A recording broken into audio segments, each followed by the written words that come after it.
வணக்கம் sir. Recording போட்டிருக்கேன். அம்மா பிரேமாமா அடியனுக்கு உத்தரவு. சிவாய நம. திருச்சிற்றம்பலம். தென்னாடுடைய சிவனே போற்றி, எந்நாட்டவர்க்கும் இறைவா போற்றி, காவாய் கனகத்திரளே போற்றி, கைலை மலையானே போற்றி போற்றி. ஐயா நாளூர் துதிப்பாடி ஆரம்பிங்கய்யா. சிவாய நம. திருச்சிற்றம்பலம். ஒளியர்கோன்ற பொழித்த புகழியர்கோன் கடல் போற்றி, ஆலிமிசை கல்மிதப்பில் அணைந்த பிரான் அடி போற்றி, வாழி திருநாவலூர் வன் தொண்டர் பதம் போற்றி, ஊழிமணி திருவாத ஊரர் திருத்தாள் போற்றி, ஒளிமணி திருவாத ஊரர் திருத்தாள் போற்றி. ஆடல் வல்லான் சொக்கநாதருடைய திருவருளும், அங்கற்கண்ணி மீனாட்சியுடைய திருவருளும், மாணிக்க வாசுடைய குருவர்களும் ஒன்றாக சேர்த்து இந்த திருவாசக சிந்தனை அமர்வு என்ற நிலைக்களத்தை நமக்கு பரிசாக தந்திருக்கின்றது. அப்பேற்பட்ட குருவருளையும் திருவருளையும் அடியேன் மனம் மொழி மெய்களினாலே வழிபாடு செய்கின்றேன். மேலும் இங்கு குழுமி இருக்கக்கூடிய அத்துணை அடியார் பெருமக்களுடைய திருவடி தாமரைகளையும் அடியேன் சென்னிமேல் சூட்டி மகிழ்கின்றேன். திருச்சிற்றம்பலம். சிவாயனம் சிவாயனம். சொக்கநாத என்பா. ஆரிடத்தில் வந்தும் அடியேன் உளத்திருந்தும் ஓரிடத்தில் உற்பவித்து உள்ளபடி பாரிடத்தில் நாயன் உளம் மகிழ நன்றாய் உணர்த்திடுவாய், தாயே நீ சொக்கநாதா, தாயே நீ சொக்கநாதா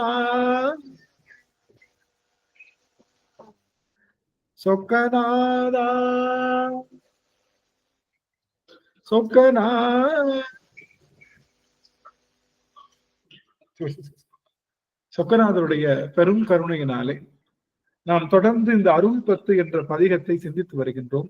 அந்த வகையிலே இன்றைய தினம் நாம் பார்க்க இருக்கக்கூடிய பாடல் என்பது 4வது பாடலுக்குள்ள போயிட்டோம். ஓரளவுக்கு பெருமான் பெருங்கருணை 4வது பாடலை நம்ம தொடர்ந்து சிந்தித்துக் கொண்டிருக்கின்றோம்.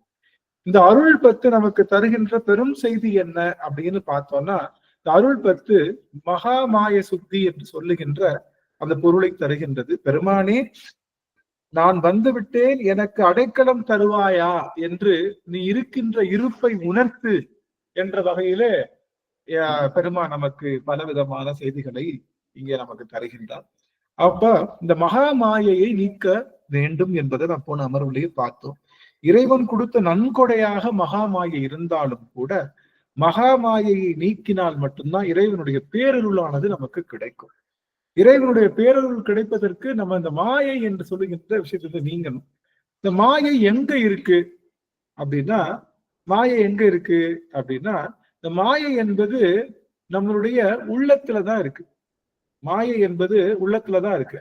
மாறிக்கொண்டிருக்கின்ற பொருளை எல்லாம் சாஸ்வதம் என்று நம்புகின்ற அந்த மனப்பான்மை தான் மாயைக்குரிய பொருள்.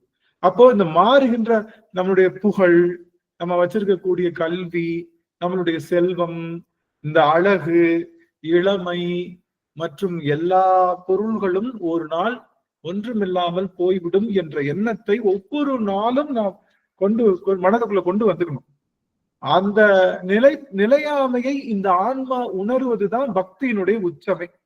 பக்தி செய்வதற்கான காரணம் என்னன்னா, நிலையாமையை இந்த ஆன்மா உணரணும்ன்றதுக்காகத்தான். அந்த நிலையாமையை உணர்வதுதான் மாயையிலிருந்து நீங்குவது. எது நிலையாமை, எதெல்லாம் நிலையானதா இருக்காது அப்படின்னு பார்த்தா, சிவத்தை தவிர வேற எந்த பொருளுக்கும் நிலைத்தன்மை இல்லை. சிவத்தை தவிர மற்ற எந்த பொருளுக்கும் நிலைப்புத்தன்மை இல்லை. எல்லா பொருளுக்கும் அழிவு உண்டு. தோன்றி நின்று மறைகின்ற ஆற்றல். ஆனால் சிவம் 3 பொருளுக்கு அழிவு இல்லை. என்ன அந்த 3 பொருள்? முப்பொருள்னா அது ஆன்மா, சிவம் மற்றும் இந்த ஆணவம் என்ற மறைப்பு சக்தி. அந்த மறைப்பு சக்தி இல்ல, அது ஜட சக்தி. ஆக இந்த 3 பொருளுக்கு மட்டும்தான் என்ன கிடையாது, அழிவு கிடையாது. அவையெல்லாம் அனாதி. இந்த முப்பொருளைத்தான் நம்ம நமச்சிவாய மந்திரமாக சொல்லுகின்றோம். நம என்பது இந்த இந்த மலங்கள், சிவ என்பது இறைவனாகிய பதி, யா என்பது பசு. இந்த நமச்சிவாய மந்திரத்துல முப்பொருளும் இருக்கு. இந்த முப்பொருளை வச்சுதான் தொடங்க முடியும். ஆனா நம்ம தேவையில்லை, நம்ம பின்னாடி போயிடும், அப்ப நம்ம இல்லாம போயிடும். அப்படியே நம்மளுடைய நமச்சிவாய மந்திரமானது நமக்குள்ளே நல்ல நல்ல வகையில எழுந்தருளும். அதனால நாம ஒன்று தெரிஞ்சுக்கணும். நீங்க எல்லாரும் வாய்ப்பு இருந்தா உங்களுடைய முகக்குறிப்பை கொடுக்கலாம். எனக்கு அது ஒண்ணுதான் அடியனுடைய ஒரு பெரிய ஒரு இது. வாய்ப்பு இருந்தா கொடுக்கலாம் ஐயார்கள், கொஞ்ச நேரம், அப்புறம் அடியார்கள் போய்க்கலாம். சிவசிவ ரொம்ப மகிழ்ச்சி, என்னால எல்லாரையும் பார்க்க முடியுது. புஷ்பலதா அம்மா, கலாவதி அம்மா, சரளா அம்மா, சந்திராமணியன் அம்மா, புவனேஸ்வரி அம்மா, நடராஜன் ஐயா, பிரேமா அம்மா, பாரதி அம்மா, சந்திரன் ஐயா, விமலா தேவி அம்மா, எல்லாரும் என்னால பார்க்க முடியுது. கவிதா அம்மா அவர்கள் எல்லாரையும் என்னால, லோகநாயகி அம்மா, மகிழ்ச்சி மகிழ்ச்சி. அடியில் செய்த சாந்தி ஆறுமுகம் அம்மா, நமச்சிவாய் ரொம்ப எனக்கு சந்தோஷமா இருக்கும். எல்லாரையும் பார்ப்பது அடியன் செய்த பெரும் தவமாகவே கருதுகின்றேன். அப்போ ஒரு விஷயத்த நம்ம தெரிஞ்சுக்கணும், என்னன்னா பக்திக்குள்ள வந்துட்டாலே இந்த உலக பொருள் சாஸ்வதம் இல்லைன்னு சொல்லி தருவதுதான் பக்தி. கொஞ்சம் கொஞ்சமா சொல்லி தரும். எடுத்தோடனே சொல்லி கொடுத்தா வரமாட்டான்ல, எடுத்தோடனே சொல்லி கொடுத்தா வரமாட்டான். அதான் உண்மை. உண்மை கசக்கத்தான் செய்யும்.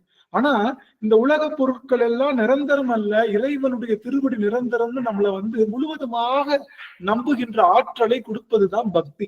அது வரணும் நமக்குள்ள.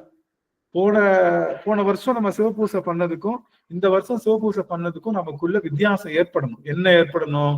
உலக பொருட்கிட்ட இருந்த பற்றுகள் கொஞ்சம் கொஞ்சமா நீங்குதா அப்படின்னு ஏற்படணும். சுத்தமான சைவனுக்குரிய மிகப்பெரிய பொறுப்பு என்னன்னா, இந்த உலக பொருட்களின் மீது உள்ள பற்றுகளை நாம் நீக்க வேண்டும். நாம நினைச்சா நீக்க முடியாது. நீங்க நினைச்சு பாருங்களேன், ஒரு பொருளை விட்டுறணும்னு நினைச்சாதான் என்ன பண்ணுவோம்? ஒரு பொருளை விட்டுறணும்னு நினைச்சாதான் அந்த பொருளை பிடிச்சிட்டு தொங்கிட்டு இருப்போம்ல. ஒரு பொருளை விட்டுறணும், அந்த பொருளை நினைக்கவே மாட்டோம். ஆனா அந்த பொருளை விட்டுலாம் எப்ப நினைச்சோமோ அதுல இருந்து ஐயோ இந்த பொருளை விட்டுட்டா என்ன பண்ணுவோம், ஐயோ இந்த பொருளை விட்டுட்டா என்ன பண்ணுவோம், அந்த பொருளை பற்றியே திங்க் பண்ணுவோம். காரணம், எந்த பொருளை நம்ம விடணும்னு நினைக்கிறோமோ அந்த பொருள் நம்ம சிந்தையில அமர்ந்துருக்குது. அப்போ இந்த மாயை என்ற பொருளை, இந்த சாஸ்வதமற்ற நிலையை நாம அழிக்க முடியுமான்னு கிடையாது. நாம என்ன பண்ணலாம் அப்படின்னா, இப்போ கவனிங்க எல்லாரும், முக்கியமான செய்தி. ஒரு அரசியல் தலைவர்கள்லாம் இருக்காங்க பாத்தீங்களா, அரசியல் தலைவர்கள்லாம் அவங்க எல்லாம் என்ன பண்ணுவாங்க, நிறைய தப்பு பண்ணுவாங்க பாத்தீங்களா, நிறைய ஊழல், லஞ்சம் இதெல்லாம் மாட்டிக்குவாங்கல்ல, எல்லாம் மாட்டிக்குவாங்க. அப்ப அவங்களுக்கு ஒரு நெகட்டிவ் கெட்ட பேர் இருக்கும். இந்த கெட்ட பேரை எப்படி நீக்கலாம் அப்படின்னு அவங்க யோசிப்பாங்க. என்ன பண்ணலாம்? ஒரே ஒரு யூடியூப்ல ஒரே ஒரு வீடியோ போட்டுட்டு இருக்காங்க, இந்த மாதிரி உங்களுக்கு லஞ்சம் இருக்கு அப்படின்னு போட்டிருந்தாங்கன்னா அதை எப்படி நம்ம சரி பண்ணலாம்னா, 1000 நல்ல விஷயங்கள் பண்ணதான். 1000 நான் இந்த இது பேர் என்ன, நான் உங்களுக்கு ஏழைகளுக்கு உதவி செய்தேன், நான் ரோடு போட்டேன், நான் மரம் வெட்டினேன், குளம் வெட்டினேன், நான் அந்த மாதிரி வளர்ச்சிக்கு பணி செய்தேன்னு நிறைய வீடியோ போட்டோம்னு வச்சோங்களேன். 1000 வீடியோ நல்ல வீடியோ போட்டோம், அந்த ஒரு வீடியோ என்ன ஆயிடும்? இருந்தாலும் அது எடுபடாது. அது போல நாம என்ன பண்ணலாம்னா, நெகட்டிவ் அழிக்க முடியாது. நம்ம செஞ்ச நெகட்டிவ் அழிக்க முடியாது. அது நம்ம இப்ப மாயிலிருந்து வெளிப்படலாம்னு நம்ம நினைச்சாலும் நம்ம உள்ளுக்குள்ள இழுத்து போடும். நாம மாயிலிருந்து வெளிவரலாம்னு நினைக்கிறத விட இறைவன் திருவடியை சேரலாம்னு நினைக்கலாம். இறைவன் திருவடிக்கு நிறைய அன்பு செய்து கொண்டே இருக்க ஆட்டோமேட்டிக்கா மாயையிலிருந்து வருகின்ற அந்த நினைப்ப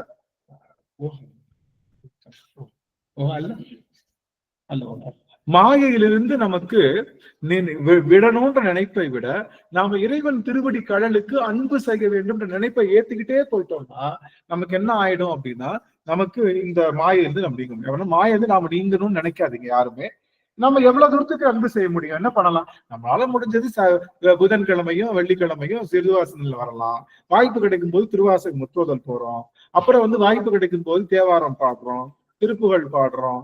நம்ம முடிஞ்ச வாரத்துக்கு 4 நாள் நம்மளே இங்க நம்ம நிறைய நிகழ்வுகள் நடத்துறோம். இது மாதிரி நல்ல நல்ல நிகழ்வுகள் நம்ம கலந்து கொள்ள என்ன ஆகும் அப்படின்னா, நமக்கு என்ன ஆகும் அப்படின்னா, நமக்கு இந்த உலகவியல்ல இருந்து கொஞ்சம் கொஞ்சமா நம்ம என்ன பண்ணுவோம், வெளியில இருந்து வந்துடும். அப்போ இந்த உலகவியல்ல இருந்து வரணும்னா நாம என்ன பண்ணணும் அப்படின்னா, நாம இறைவனுடைய திருவடிக்கு அன்பு செஞ்சா போதும். உலகத்துல இருந்து வரணும்னு நீங்க நினைக்காதீங்க. அப்படி நினைச்சீங்கன்னாலே மறுநாள் என்ன ஆயிடும், நம்மளை போட்டு இன்னும் உள்ளுக்குள்ள அழுத்தி விடும். அதனால இப்போ சுவாமி இந்த இந்த அருள் பத்த 4வது பாடல இருக்கும், கமல நான்முகனும். அந்த பாடல் பாடலாம், யாராவது ஒருவர்கள் பாடலாம். நடராஜன் ஐயா பாடுங்க சுவாமி. அதை தொடர்ந்து சந்திரன் ஐயாக்கு பாட முடியுமா ஐயா? உங்ககிட்ட புத்தகம் இருக்கா? இல்லையா? சரி. சிவாய நம. திருச்சிற்றம்பலம். தென்னாடுடைய சிவனே போற்றி, எந்நாட்டவர்க்கும் இறைவா போற்றி. கமல நான் முகனும் கார்முகில் நீரத்து கண்ணனும் நன்னுதற்கு அரிய விமலனே எமக்கு வெளிப்பட என்ன வியன் தழல் வெளிப்பட்ட எந்த திமில நான் மறை திருப்பெரும் துறையில் செழுமலர் கூறுந்தம் மேவிய சீர் அமலனே அடியேன் ஆதரித்தழைத்தால்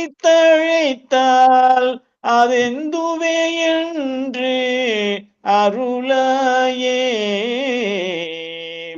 அமலனே அடியேன் ஆதரித்தழைத்தால் அதெந்துவே என்று அருளாயே. திருச்சிற்றம்பலம். சரி சரி சரி, நன்றிங்க ஐயா, நன்றி நன்றி. ஆக கமல நான் முகனும் கார்முகில் நிறத்து கண்ணனும் நன்னுதற்கு அரிய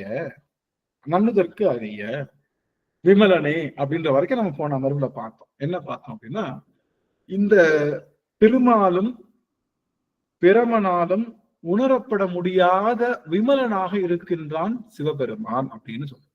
ஏன் அவங்களால உணர முடியலன்னு பார்த்தோம். யாராவது ஒருத்தவங்க ஏன் அவங்க 2 பேர்னால உணர முடியல? ஏன்னா திருப்பரம்மாபுரத்துல வந்து அருள் செய்திருக்கான், திருவிழிமலையில வந்து அருள் செய்திருக்கான். நிறைய இடங்கள்ல பிரம்மனுக்கும் திருமாலுக்கும் பெருமான் வெளிப்பட்டு அருள் செய்திருந்தாலும் அவங்களால உணர முடியலன்னு சொல்றாங்களே, அது என்ன காரணம்? சிவத்தை உணர அவங்க இறைவனை வேணும்னு கேட்கலங்க ஐயா. அவங்க இது வேணும் அது வேணும்னு கேட்டாங்க. அதனால அவங்களால அறிய முடியல. ஆஹா ஆஹா ஆஹா ஆஹா ஆஹா. அந்த இறைவனுக்கும் அவங்க வைத்திருந்த சிவபூசையில என்ன கேட்டாங்கன்னா, எனக்கு பதவி நிலைக்கணும், எனக்கு அசுரர்கள்ட்ட இருந்து துன்பம் கிடைக்க கூடாது, எனக்கு சக்கரை வேணும், எனக்கு சாக்லேட் வேணும், எனக்கு முட்டாய் வேணும்னு கேட்கிற மாதிரி சிவபூசை பண்ணாங்க. அப்போ வந்த பொருள் யாரு? எல்லாவற்றையும் தருகின்ற பொருள். அந்த பொருளை கேட்காம அந்த பொருள்கிட்ட இருந்து இன்னொரு பொருளை கேட்டு வாங்குவது என்னன்னா, அந்த பொருளை புரியாததுக்கு தானே சமம். அப்ப வந்த சிவத்திடம்தான் எல்லாம் இருக்குன்னு உணராதவரை நாம் செய்கின்ற சிவபூசையிலே சிவத்தை உணர முடியாது என்ற பெரும் செய்தியை நமக்கு சொல்றாங்க. சிவபூசையில நம்ம கேட்கக்கூடிய வார்த்தை என்னன்னா, எனக்கு நீதான் வேணும், எனக்கு நீதான் வேணும்னு சிவபூசை நம்ம என்னைக்கு கேட்கிறோமோ அப்பதான் நம்ம சிவபூசையானது நிறைவு பெறுகின்றது. அப்பதான் நம்ம சிவத்தை சரியா புரிஞ்சுக்கிட்டோம் அப்படின்னு ஒரு அர்த்தம். அப்ப ஏன் கேட்கிறோம்? சிவன் தான் எனக்கு வேணும்ன்றது கேட்கிறோம் இல்லையா? அப்படி கேட்கிறப்போ என்ன நினைப்பாங்க சில பேரு, சிவம் வந்துருச்சுன்னா நமக்கு எல்லாமே கிடைச்சிடும். இல்ல, ஒரு நிமிஷம் கவனிங்க எல்லாரும். சிவம் வந்துருச்சுன்னா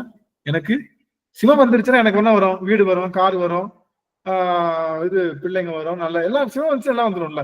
அப்ப கூட என்ன வந்து சிவத்தை நீ வான்னு கூப்பிடுறதே மித்த பொருள் மேல உள்ள நாட்டத்தை போக்கிக்கிறதுக்காக. புரியுதா? அந்த மாதிரி நினைக்க கூடாது. சிவத்தை அனுபவிக்கணும் சுவாமி, நீ மட்டும்தான் வேணும், மித்த எல்லாமே அழிந்து போகக்கூடிய பொருள். நான் எடுக்கின்ற பிறவிதோறும் தாயாய் நின்று எனக்கு அருள் செய்கின்ற பெருமானே, நீ ஒருவனே எனக்கு கதியாக அருள் செய்ய வேண்டும் அப்படின்னு சிவபெருமானை நாம கேட்கக்கூடிய அந்த பாவனை முதல்ல வராது. நாம சின்ன இதுங்கய்யா. இப்ப நம்ம துன்பப்படும் போது அந்த துன்பத்தை நீக்கும் போது அதுக்காக தாங்க நம்ம சாமி கிட்ட வேண்டுவோம். சிவத்தை கேட்கறதுக்கு பதிலா நம்ம என்ன பண்ணுவோம், அதுதான் ஃபர்ஸ்ட் கேட்போம். எல்லாருமே அதுதான் கேட்கறது. இப்ப பெருமாள் சக்கரம் கேட்டாருன்னா அவருக்கு அந்த இது தேவைப்பட்டது, அதனால அது கேட்டாரு. அது மாதிரி தேவர்கள் அழிக்கணும்னு சொல்லிதான் முருகனுடைய அவதாரம் வந்ததாக சொல்றாங்க. அப்ப அது மாதிரி கஷ்டப்படும் போது எனக்கு இந்த துன்பத்துல இருந்து விடுவிப்பாய் அப்படின்னு தானே நம்ம இறைவன்ட்ட வேண்டுறோங்க ஐயா. அதுதானே வரும். நம்ம அதுதாங்க. ஆமா, அப்படிதான் வரும். அப்படியே இருந்துட்டா முதல்ல அப்படிதான் ஆரம்பிக்கும். அது துன்பத்துக்கு காரணம் என்ன? நம்ம கிட்ட உள்ள அறியாமை நீங்கணும்னா நம்ம கிட்ட ஞானம் வரணும். ஞானம் வரணும்னா சிவம் வந்தா தானே முடியும். நம்ம துன்பத்தை போக்குன பிறகு நம்ம சிவத்தை கேட்போம். ஃபர்ஸ்ட் நம்ம துன்பம் நீக்கணும் இல்லையா? துன்பத்தோட இருக்கும்போது நம்ம கேட்க மாட்டோம் இல்லையா?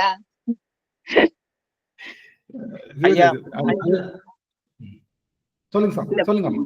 பொதுவான இயல்பை நான் சொல்றேன். அது இந்த மாதிரிதான் இயல்புதான். அந்த இயல்பத்தான் அவங்களும் சொல்றாங்க. அந்த இயல்புலத்தான் யார் நின்னா? பிரம்மனே நின்றுருக்கான். அவன் தான் அருள் செய்யறவன். பிரம்மனும் திருமாலுமே அப்படிதான் இருந்திருக்காங்கன்னா நாம ஏமாத்துறோம். ஆனா அதைத்தான் சொல்ல வர்றார் சாமி, நல்லா கவனிக்கணும். கமல நான்முகனும் கார்முகில் நிறத்து கண்ணனும் நன்னுதற்கரிய விமலனே. இவங்க 2 பேர்னால புரிஞ்சுக்க முடியல. காரணம் என்ன? பரம்பொருள், எல்லாம் தருகின்ற பரம்பொருள். ஏற்கனவே நான் போன அமர்ல சொன்னேன், ஒரு கையில சாக்லேட் பாக்ஸ், ஒரு கையில வைரம் பாக்ஸ் இருக்கு. நான் சாக்லேட் பாக்ஸை மட்டும் எடுத்துக்கிட்டேன் அப்படின்னா எனக்கு என்ன இல்ல, வைரத்தினை பத்தின அறிவு இல்லை. ஏன்னா வைரம் இருந்தது, அந்த வைரம் பாக்ஸ் எடுத்துட்டா ஒரு சாக்லேட் ஃபேக்டரியே வாங்கிடலாம், வாழ்நாள் பூரா சாக்லேட் சாப்பிடலாம். அந்த எண்ணம் இல்லாதனால நான் என்ன பண்றேன், எனக்கு அதை பத்தின அறிவு இல்லை. அப்ப சிவத்தை பற்றிய தெளிந்த ஞானம் இல்லாதனால அவர்கள் சிவத்தை அறியாதவர்கள் தானே. அது போல நாம் இருக்கக்கூடாது, சிவத்தை அறியாதவர்களாக நாம் இருக்கக்கூடாது. நம்மளுடைய ஸ்டார்டிங் பாயிண்ட் எப்படி வேணா, எல்லாருனாலையும் எடுத்த உடனே தோடுடைய செவியன் பாட முடியும். எல்லாருமே துன்பத்துக்காகத்தான் சுவாமி கிட்ட வந்து துன்பத்தை போக்கணும்னு சொல்லிதான் கேட்டு அப்படிதான் பாடம். ஆனா அதே நிலைமை 10 வயசுல எக்ஸாம் எப்படியாவது பாஸ் பண்ணுன்னு கேட்டவன், 15 வயசுல எனக்கு நல்ல வேலை வேணும்னு கேட்டவன், 25 வயசுல நல்ல மனைவி வேணும்னு கேட்டவன், 30 வயசுல நல்ல குழந்தை வேணும்னு கேட்டவன், அடுத்து ஒரு வீடு வேணும்னு கேட்கிறான், அடுத்து ஒரு நல்ல வீட்டுக்கு ஒரு மருமக வரணும்னு கேட்கிறான், மருமக பேரா வரணும், இப்படியே கேட்டே இருந்தா என்னைக்கு சிவம் வேணும்னு? அப்போ இந்த மனச நமக்கு அப்படி அடங்காது, நமக்கு ஒடுங்காது. ஆனா பாவனை செய்து கொண்டே இருக்கணும். எடுத்தோடனே திருவாசகம் பாடுறப்ப நம்ம கண்ணீர் வந்துதான். எனக்கெல்லாம் வந்து, எனக்கு முன்னாடி அம்மா பாடின, நான் அம்மா தான் முத பார்த்தேன். அம்மா வந்து நம்ம ஓவிய அம்மாவும் தேவி அம்மாவும் தான் அவங்க அடியே. அப்புறம் அவங்க நம்ம கார்த்தி ஐயாவுடைய அவங்க அம்மா, அவங்க 3 பேர் தான் எனக்கு தெரியும். அவங்க பாத்தீங்கன்னா அழுதுட்டே இருந்தாங்க. எனக்கு என்னன்னா, எங்க ஆசிரியர் சொல்லி கொடுத்து திருவாசகத்துக்கு ஒரு வார்த்தை நமக்கு ஒரு உருக்கமா வரலையே, நமக்கு ஒரு சொட்டு கண்ணீர் வர மாட்டேங்குதே பெருமானே, என்ன இப்படி பண்ண. ஒவ்வொரு நாளும் பெருமான்ட்டு போய் கேட்டு இருப்பேன், சுவாமி கண்ணீர் வந்தாத்தான் சிவபூசை நிறைவடையும்னு சொல்றாங்க, ஆனா கண்ணீர் வரமாட்டேங்குதே சாமி, என்ன பண்ணட்டும் சாமி? பேசாம தண்டு பாம் எடுத்து கண்ணுல லேசா தடவிட்டோம்னா பதான் தண்ணி வந்துடும்ல, அப்படியாவது நம்ம கண்ணுல தண்ணி வருமா அப்படின்லாம் யோசிச்சு பார்ப்பேன். என்ன ஆயிடுச்சு அப்படின்னு தெரியல. ஒரு குறிப்பிட்ட காலம் தொடர்ந்து இந்த சிந்தனை கேட்க கேட்க உண்மையை நான் பெருமை, அதாவது அது அடியேன் பெருமை சொல்வதற்கான இடம் இல்லை, இது பெருமான் கொடுத்திருக்காருன்னு சொல்றதுக்கான. தென்னா முன்னா என்றால் தீசேர் மெழுகு ஒப்பால்ன்ற மாதிரி யாரோ ஒருவர் சொக்கனாதான்னு சொல்லிட்டா கண்கள்ல புதன்னு தண்ணி, பெருமானேன்னு சொல்லிட்டா தண்ணி, அடியார்களை பார்க்கும் போது தண்ணீர். கண்ணீர் வந்து இப்ப வந்து பீட் பண்ணியாச்சு. நம்ம வந்து இப்ப வந்து நம்ம வந்துக்கலாமா? இப்ப ஓவியாமாவும் நம்மளும் வந்தா கண்ணீர் வந்து அப்படியே தொட்டனை தூரும் மணற்கேணி போல பெருமானை நினைந்து நினைந்து நனைந்து நனைந்து நெஞ்சம் உடைந்து அழுகின்ற அளவுக்கு பெருமான் அந்த பாவனையை கேட்டுக்கிட்டே இருக்கும். வேற ஒண்ணு நமக்கு வராது. சாமி எனக்கு உலக பொருள் மேல பற்று இருக்கு, துன்பம் வந்தா மட்டும்தான் உங்ககிட்ட வர்ற, ஆனா அப்படி வச்சுக்காத, இந்த பிறவியோடு போயிடணும், எனக்கு உண்மையான உன்னுடைய சொரூபமாக இருக்கக்கூடிய உன்னுடைய ஞானத்தை கொடு சுவாமி, நீதான் வேணும். சிவபூசையில ஏன்னா எல்லா பொருளையும் தருபவே நீதான் இல்ல. தங்க முட்டையிடுற வாத்து அதானே, இப்ப சிவபெருமான் தங்க முட்டையிடுற வாத்து, அது கூட அதை வச்சுக்கிட்டா போதும், ஒவ்வொரு நாளும் ஒரு முட்டையை வச்சு நம்ம சமாளிச்சுக்கலாம். அப்ப நீதான் வேணும்னு கேட்காம வெறும் ஒரு முட்டையை மட்டும் வச்சுக்கிட்டு நான் போதும்னு சொன்ன மாதிரி பெருமானை தவிர்த்து நம்ம கேட்க கூடாதுன்னு தான் சொல்லலாம், வேற அதுதான். அப்போ சாமி சொல்றது இதே, இந்த அம்மா கேட்ட கேள்விக்கு பதில் சொல்றாரு சாமி. யாரு? மணிவாசகர் இப்ப பதில் சொல்றாரு. கமல நான்முகனும் கார்முகில் நிறத்து கண்ணனும் நன்னுதற்கரிய விமலனே. இவங்க 2 பேர்னாலையும் கொஞ்சம் கூட யோசிக்க முடியாத ஆற்றலை உடைய ஒரு நிமிஷம் சாமி, அமைச்சவங்க வந்து சொல்லுங்க, ஒரே நிமிஷம், எனக்கு பால் மட்டும்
நமச்சிவாய் நமச்சிவாய் சிவ.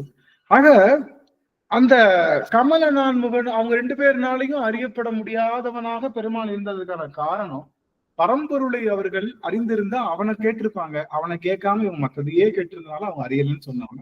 சொல்லிட்டு, விமலனே எமக்கு வெளிப்படா என்ன வியன்தழல் வெளிப்பட்ட என்றாய். அப்ப சொல்றாரு, அவங்க 2 பேரும் அறிஞ்சிக்க முடியல. யாரு? திருமாலும் பிரமனும் அறிஞ்சிக்க முடியல. அவங்க 2 பேரும் என்ன கேட்டிருக்காங்க? விமலா எமக்கு வெளிப்படா என்ன, எனக்கு நீ வெளிப்படலாமே. யார் கேட்கிறா? யார் கேட்கிறா? திருமாலும் பிரமனும் கேட்கிறாங்க, எனக்கு நீ வெளிப்படலாமே அப்படின்னு கேட்கிறாங்க. கேட்ட உடனே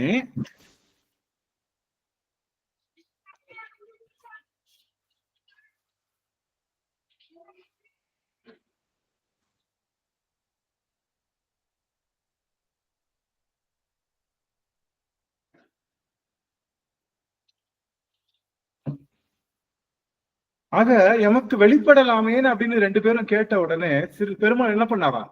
சிவபெருமான் என்ன பண்ணாராம்? வியன்தழலாக விண்ணா. வியன்னா என்னது? வியன்னா விண் வரைக்க ஒரே தழலாக நின்றானா சுவாமி.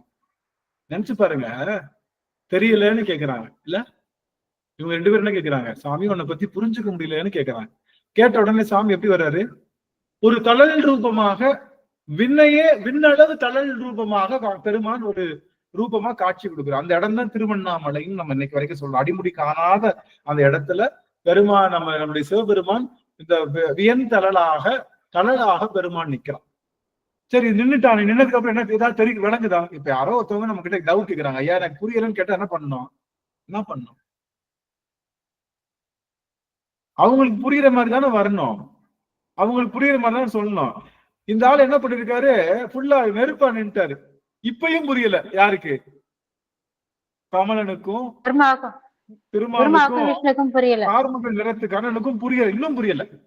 என்ன பண்ணிட்டாங்கன்னா, இது ஏன் சாமி வியன் தரலாம் வந்தாருன்னா, இவங்களுக்குள்ள என்ன இருக்கு?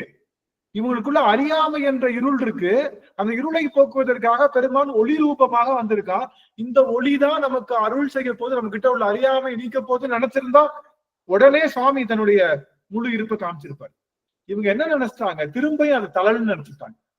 அது ஏதோ நெருப்பு பந்து, நெருப்பு கோலம் நினைச்சிட்டு என்ன பண்ணிட்டாங்க? இப்ப இத பரீட்சை பண்ணலாமான்னு யோசிச்சுட்டாங்க. இப்ப இதுதான் நமக்கு ஆன்சர்னா, இந்த ஆன்சரை செக் பண்ணுவோமே நினைச்சு நான் என்ன பண்றேன்? மேல போய் பாக்குறது எங்க தொடங்குதுன்னு. நீ என்ன பண்ணு, நான் கீழே எங்க முடியுதுன்னு பாரு. 2 பேரும் பார்த்துட்டோம்னா அடிமுடி தெரிஞ்சிருச்சுன்னா அது எங்க இருந்து வருதுன்னு தெரிஞ்சு அதை பத்தி புரிஞ்சுக்கலாமே நினைச்சு போயிட்டாங்க. அப்படி போக போக என்னாச்சு? எத்தனை யுகங்களாக சென்றாலும் அது அடிமுடியை காண முடியாதுன்ற அந்த நினைப்ப பல யுகங்களுக்கு அப்புறம் தான் 2 பேருக்கும் புரிஞ்சுது. அப்படி புரிஞ்சதுக்கு அப்புறமும் பெருமாள் அவங்களுக்கு வெளிப்படல. அப்போ ஆனா என்ன சொல்றாரு? வெளிப்பட்ட வியன்தழல் வெளிப்பட்ட. அதுக்கப்புறம் என்ன இருக்கு? அடியார்கள் கையில புத்தகம் வச்சிருக்கீங்களா? வியன்தழல் வெளிப்பட்ட எந்தாய். அவங்களுக்கு ஜோதி ரூபமாக வெளிப்பட்டவன் மணிவாசகருக்கு எப்படி வெளிப்பட்டிருக்கானா? எந்தாய், என் தந்தை, எனக்கு தகப்பனாக, அத்தனாக. அப்படிதானே பாட்டாரு. அத்தா உனக்கு இனி ஆளாய் இல்லை எனலாமே பாடுறாரா இல்லையா? பித்தா பிறை சூடி பெருமானே அருளாளா, அத்தா உனக்கு ஆளாய் இனி அல்லே. அத்தான என்ன அர்த்தம்? அத்தானா அப்பான்னு அர்த்தம். அத்தான என்ன அர்த்தம்? அப்பான்னு அர்த்தம். ஆக சிவம் தாயாக, தந்தையாக யாருக்கு வெளிப்பட்டாராம்?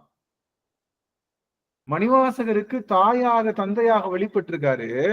ஆனா கமல நான்முகனுக்கும் கார்முகில் வண்ணனுக்கும் அவங்களுக்கு புரிஞ்சுக்க முடியாதுன்னு தெரிஞ்சாலும் கூட அவங்களுக்கு தழலாக, வியன்தழலாகத்தான் நின்னாங்க. அப்போ நம்ம ஏன் சுவாமி ஐயாவுக்கு மட்டும், மணிவாசகருக்கு மட்டும் ஏன் தாயா, எந்தாயின்னு சொல்லக்கூடிய தகப்பனாக வந்தாரு? என்ன காரணம்? ஏன்னா இவர் என்ன கேட்டாரு? நீதான் வேணும்னு கேட்டார்.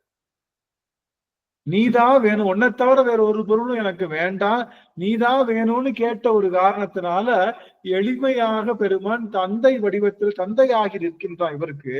ஆனா கமல நான்முகனுக்கும் கார்முகில் வண்ணனுக்கும் கண்ணனுக்கும் சிவபெருமான் வியன் தழலாக நிற்கின்றான். இப்ப புரியுதா? நீங்க சிவபூசையில அவன் வேணும், அவனை தவிர வேற பொருள் கேட்டீங்கன்னா அவன் என்னவா கொடுப்பான் உங்களுக்கு எல்லாம், அவன் எல்லாமே கொடுப்பான். ஆனா என்ன கொடுக்கறப்ப என்னவா கொடுப்பான், அவன் தன்னை கொடுக்கல இல்ல அப்படின்றப்போ தன்னை அறிகின்ற ஞானம் கிடைக்காது. அவங்களுக்கு எல்லாத்துக்கும் பலன் தெரியும். ஆனா நமக்கு தினமும் காலையில எல்லாரும் காலையில எந்திரிச்சு என்ன பண்ண, டெய்லி காலையில எந்திரிச்சு என்ன பண்ண தெரியுமா அப்படின்னு கேட்டா நம்மளுக்கு மார்தட்டி சொல்லிக்கலாம். எங்க அப்பா ஒருத்தனை தான் நினைச்சேன், எங்க அப்பா மட்டும் வேணும்னு சிவபூசை பண்ணேன், ஒவ்வொரு நாளும் இதை நான் பண்ணேன், தினமும் காலையில நீ என்ன செஞ்ச அப்படின்னு. இன்னைக்கு இந்த பூசை பண்ணல, யாராவது ஒருத்தவங்க நம்மளை பார்த்து கேட்கறாங்க இல்ல, யாராவது ஒருத்தவங்க நம்மளை பார்த்து கேட்கறாங்க தினமும் நீ காலையில என்ன பண்ண அப்படின்னு கேட்டா நமக்கு ஏதாவது சொல்ல தெரியுமா? இல்ல. ஒரு நாள் காலையில இருந்துச்சு பிரஷ் பண்ணிருப்போம், ஒரு நாள் காலையில இருந்துச்சு பெட்ஷீட் படிச்சிருப்போம், எல்லாம் வேற வேற தானே. ஆனா இன்னைக்கு நம்ம குடும்பத்துல ஒவ்வொருவரும் காலையில இது என்ன, எனக்கு கணக்கு எனக்கு புரியல, 12:20 போட்டுக்கா, இங்க 12:20னா அங்க 2:30 3 மணிதான், மதியமால 2:30 போட்டிருக்காங்க, 2:30 3 மணின்றப்ப எனக்கு ஆச்சரியமா இருந்தது. அடியார்கள் எந்த அளவுக்கு பெருமானை உள்வாங்குறாங்கன்னு நினைக்கும் போது. அப்போ என்ன ஒரு செய்தின்னா, நமக்கு ஒரு பெரிய ஒரு விஷயம், பெருமானே நீதான் எனக்கு வேணும்னு கேட்கக்கூடிய அந்த நிலைய சுவாமி நம்ம கிட்ட கொடுத்துருக்காரு. விமலா தேவி அம்மா ஏதாவது கேட்கணும்னு நினைக்கிறாங்க, அம்மா ஏதோ கரம் ஏற்றிருக்காங்க. சுவாமி விமலா தேவி அம்மா திருவடி வணக்கங்க ஐயா. பொன்முடி அம்மா கேட்டாங்க இல்லைங்க ஐயா, வந்து துன்பத்தை தான் போக்கணும்னு கேட்போன்னு, அந்த நமக்கு வர துன்பத்தை வந்து வினை கழியுது அப்படின்னா அந்த துன்பத்தை ஏத்துக்கிட்டாக்கா அது துன்பமாவே இருக்காது இல்லைங்க ஐயா. அதுதான் பக்குவம், அந்த நிலைக்கு நம்ம சுவாமி நம்மளை கூட்டு போயிருக்காரு. அதுதான் பக்குவம். அருமை புரியுது, நல்ல புரியுது. மகிழ்ச்சி. விமலா தேவி பேர் வச்சாலும் விமலனே அப்படின்னு சொன்ன இடத்துல இந்த விமலன் அப்படிங்கிற வார்த்தை தான் மகாமாய சுத்தியை தருகின்றது. அதாவது மலங்களிலிருந்து நீங்க வந்தா மலங்களை நீக்க முடியும். மாயை என்று சொல்லுகின்ற மாயையும் மலம்தான். அந்த மலம் என்பதை நீக்குவதற்காக பெருமான் விமலனாக நிற்கின்றான்றத சுவாமி நமக்கு சொல்லுகின்றார். அப்போ இன்னைக்கு தெரிஞ்சுக்கோங்க, சிவபெருமானுடைய சிவபூசையில் நிற்பீங்க, நீங்க எல்லாம் என்ன கேட்கணும், சிவபூசையில் நீங்க எல்லாம் என்ன கேட்கணும், இனிமே என்ன கேட்கணும், அந்த பாவனைக்கு வாங்க. கேட்கணுங்கய்யா, சிவத்தை நீதான்ப்பா வேணும் அப்படின்னு, நீதான் வேணும், அது வேணும், இது வேணும், நீதான் வேணும்னு கேட்கறது, எப்பவுமே மறக்காத நிலை கொடுப்பா அப்படின்னு கேட்கணும். இப்போ நீதான் வேணும் அப்படின்னு கேட்கிறப்போ சிவம் வந்தா நமக்கு எல்லா உலக பொருளும் கிடைச்சிரும்ன்ற மனபாவனை கேட்க கூடாது. நம்ம தெரிஞ்சுக்கோங்க, எல்லா சிவபெருமான் வந்துட்டா என்ன வந்து நம்ம பிள்ளை கல்யாணம் முடிச்சிடும், வீடு நல்லா கட்டிடலாம், கடன் போயிடும், செல்வம் நல்லா இருக்கும், உடல் நலம் நல்லா இருக்கும் அப்படின்ற எண்ணத்துல நம்ம கேட்க வேணாம். சிவபெருமான் வந்துட்டா சிவ ஞானம் நமக்குள்ள பெருக்கும், மீண்டும் பிறவா நிலை எய்துவோம், பெருமானுடைய திருவடியில எப்போதுமே சிறப்பா இருப்போம் அப்படிங்கிற அந்த எண்ணம் நமக்கு வரணும். அப்படிங்கிற எண்ணம் நமக்கு வரணுங்கிறதா நம்ம இங்க கேட்கணும் அப்படின்றத அடியன் வந்து எல்லாருக்கும் சொல்லி மகிழ்கின்றோம். சரிங்களா சுவாமி? ஆக முக்கியமான செய்தி என்ன அப்படின்னா, நமக்கு நீங்க சிவத்துக்கிட்ட சிவபூசை பண்ணி அவனுக்கு முன்னாடி நீங்க வந்து மற்ற பொருளை எல்லாம் கேட்கும் போது அவன் தரலாக நிற்கின்றான். அது நமக்கு ஒண்ணுமே புரியறது இல்லை. ஆனா சிவமே வேணும்னு கேட்கும் போது சிவம் நமக்கு தந்தையாக நின்று அருள் செய்கின்றான். அதுல அவனுக்கு நல்லா புரிஞ்சுது. அதைத்தான் சொல்லிட்டாரு, விமலனே எமக்கு வெளிப்படா என்ன வியன்தழல் வெளிப்பட்ட எந்தாய், அவர்கள் தளலாக இருந்தவன் எனக்கு தந்தையாக இருக்கின்றவன் எந்தாய், திமில நான்மறை சேர் திருப்பெருந்துறையில். திமில அப்படின்னா பேரொளின்னு அர்த்தம். திமிலம் அப்படின்னா அர்த்தம் பேரொளி, பெரிய ரொம்ப சப்தமான. திமில நான்மறை சேர் திருப்பெருந்துறையில எப்பொழுதுமே இந்த வேத விற்பனர்கள் எல்லாம் ரொம்ப சப்தமாக வேத மந்திரங்களை சொல்லிக்கொண்டே இருப்பாங்க. அப்பேற்பட்ட வேத ஒளிகள் நிறைந்த, அதுதான் திமிழ நான்மறை சேர். திமிழம் என்றால் பேரொளி. இந்த பேரொளி என்பது 4 மறைகளையும் அங்க இருக்கக்கூடியவங்க எல்லாம் சொல்லி கொண்டிருக்கக்கூடிய திருப்பெருந்துறையிலே செழுமலர் குருந்தம் மேவிய சீர். அங்க மலர்கள் எல்லாம் எப்படி இருக்கான், அங்க இருக்கக்கூடிய மலர்கள் எல்லாம் ரொம்ப செழுமையாக இருக்கின்றது. எது, அந்த குருந்த மரத்திலே இருக்கக்கூடிய மலர்கள் எல்லாம் செழுமையான மலர்களை உடையது. ஒரு மரம் ரொம்ப செழிப்பா இருக்கிற என்ன அர்த்தம், ஒரு மரம் ரொம்ப செழிப்பா இருக்கிற என்ன அர்த்தம், அங்க வற்றாத நீர் வரத்து இருக்கு, மாதம் மும்மாறி மழை பெய்கின்றது, அங்க சிறந்த நீர் இருக்கு, வறட்சி இல்ல, பசுமை இருக்கு அப்படிங்கிறது தான் அதுக்கு அர்த்தம். அப்போ நல்லா கவனிங்க, சிவபெருமானை எப்படி எல்லா கடவுளையும் எப்படி பூஜிக்கணும்? எதை வச்சு பூஜிக்கணும்? மலர் வைத்து பூஜிக்கணும். மலர் வைத்து பூஜிக்கணும். பூவும் நீரும் கொண்டு பூசிக்கணும் பெருமானை எப்பயுமே. அப்போ இந்த பூவும் நீரும் கொண்டு பூசிக்கணும்ன்ற எதை குறிக்குது? எதை குறிக்குதுன்னா அந்த நாடு வளமாக இருக்கின்றது என்பதை குறிக்குது. இங்க பூவை எடுத்து நீங்க போடுறீங்க அப்படின்னா அந்த பூ எய்துற வரைக்கும் அந்த மரத்தை நம்ம பாதுகாத்திருக்கோம், அங்க அதுக்கு தேவையான நீர் இருக்கு, எல்லாம் வருதுன்றதுக்காக என்ன பண்றாங்க, அந்த பூவை எடுத்து. அதனாலதான் பூ பெருமானுக்கு சொல்றோம். பூ எதுக்காக சுவாமி கொண்டு போறோம்னா அது இண்டெக்ஸ், அந்த பூ தான் இண்டெக்ஸ். எதை காட்டுது? அதுதான் அந்த நிலத்தினுடைய அந்த வட்டாரத்தினுடைய செழுமையை காட்டுகிறது. சுவாமிக்கு பாலபிஷேகம் சைரபிஷேகம் பண்றோம், இதெல்லாம் என்ன காட்டுது?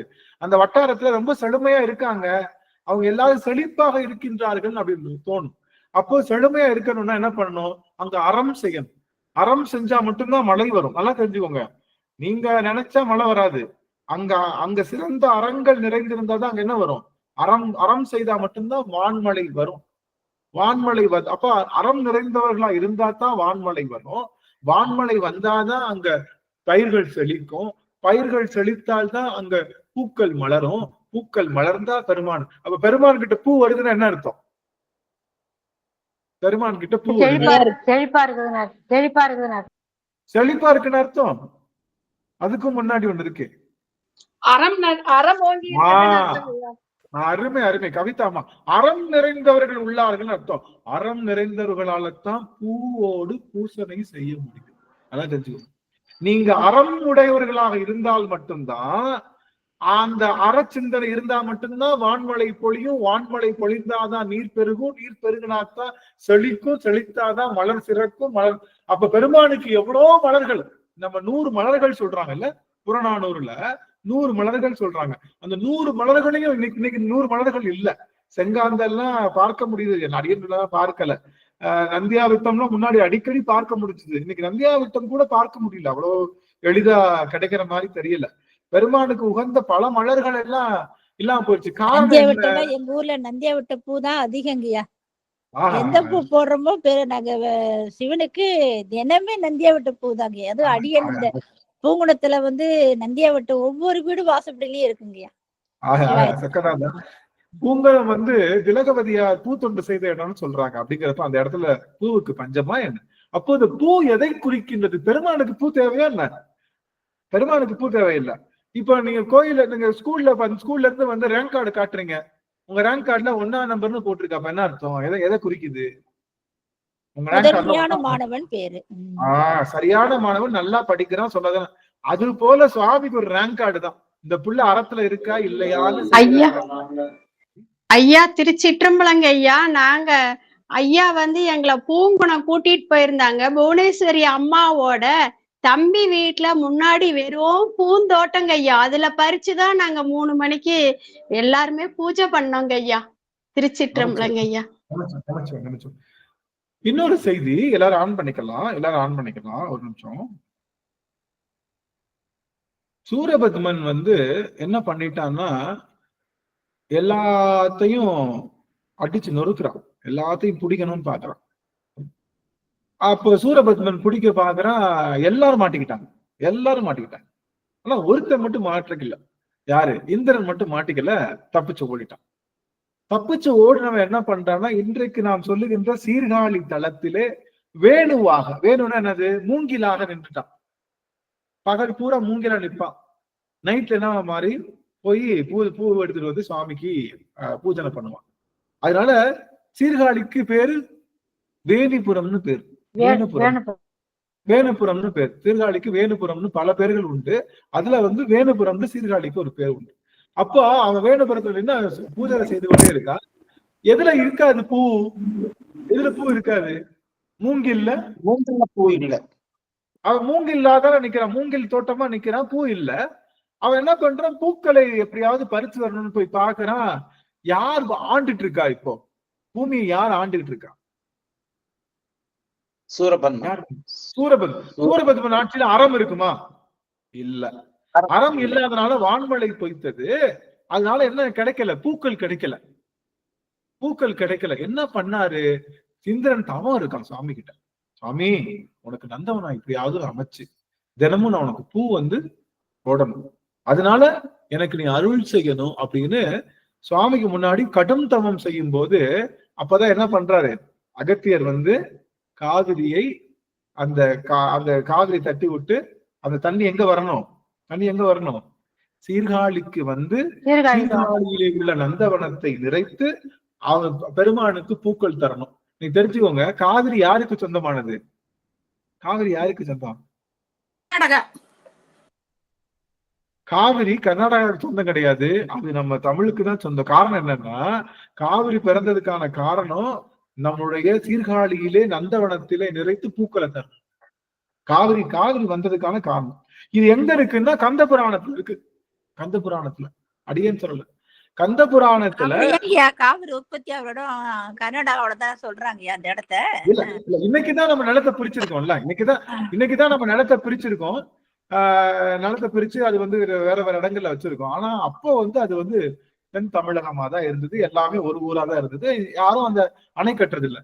ஒரு விடம் ஒரு எனக்கு என்ன ஒரு ஆசைன்னா, இந்த காவிரி யாருக்குரியதுன்னு ஒரு கேட்டாங்கன்னா, அந்த காலத்துல வந்து இந்த தில்லை யாருக்குரியதுன்னு கேட்டாங்க. தில்லை, பிரிட்டிஷ் கவர்மெண்ட் வந்து தில்லை யாருக்குரியதுன்னு கேட்கும் போது யாருனாலையும் பதில் சொல்ல முடியல. ஒருவர் வந்து ஒரு திருப்புகளை எடுத்து திருப்புகள்ல வந்து இந்த மாதிரி தில்லை 3000க்கு உரியவர்கள் அவர்கள்னு அந்த பாடல் எழுதியிருக்கனால அந்த பாடலை அடிக்கோடிட்டு காண்பிச்சு இது வந்து தில்லை 3000க்கு தான் சொந்தம்னு சொல்லி தீர்ப்பு எழுதி அந்த ஏதோ ஒரு டாக்குமெண்ட் வேணும் இல்ல.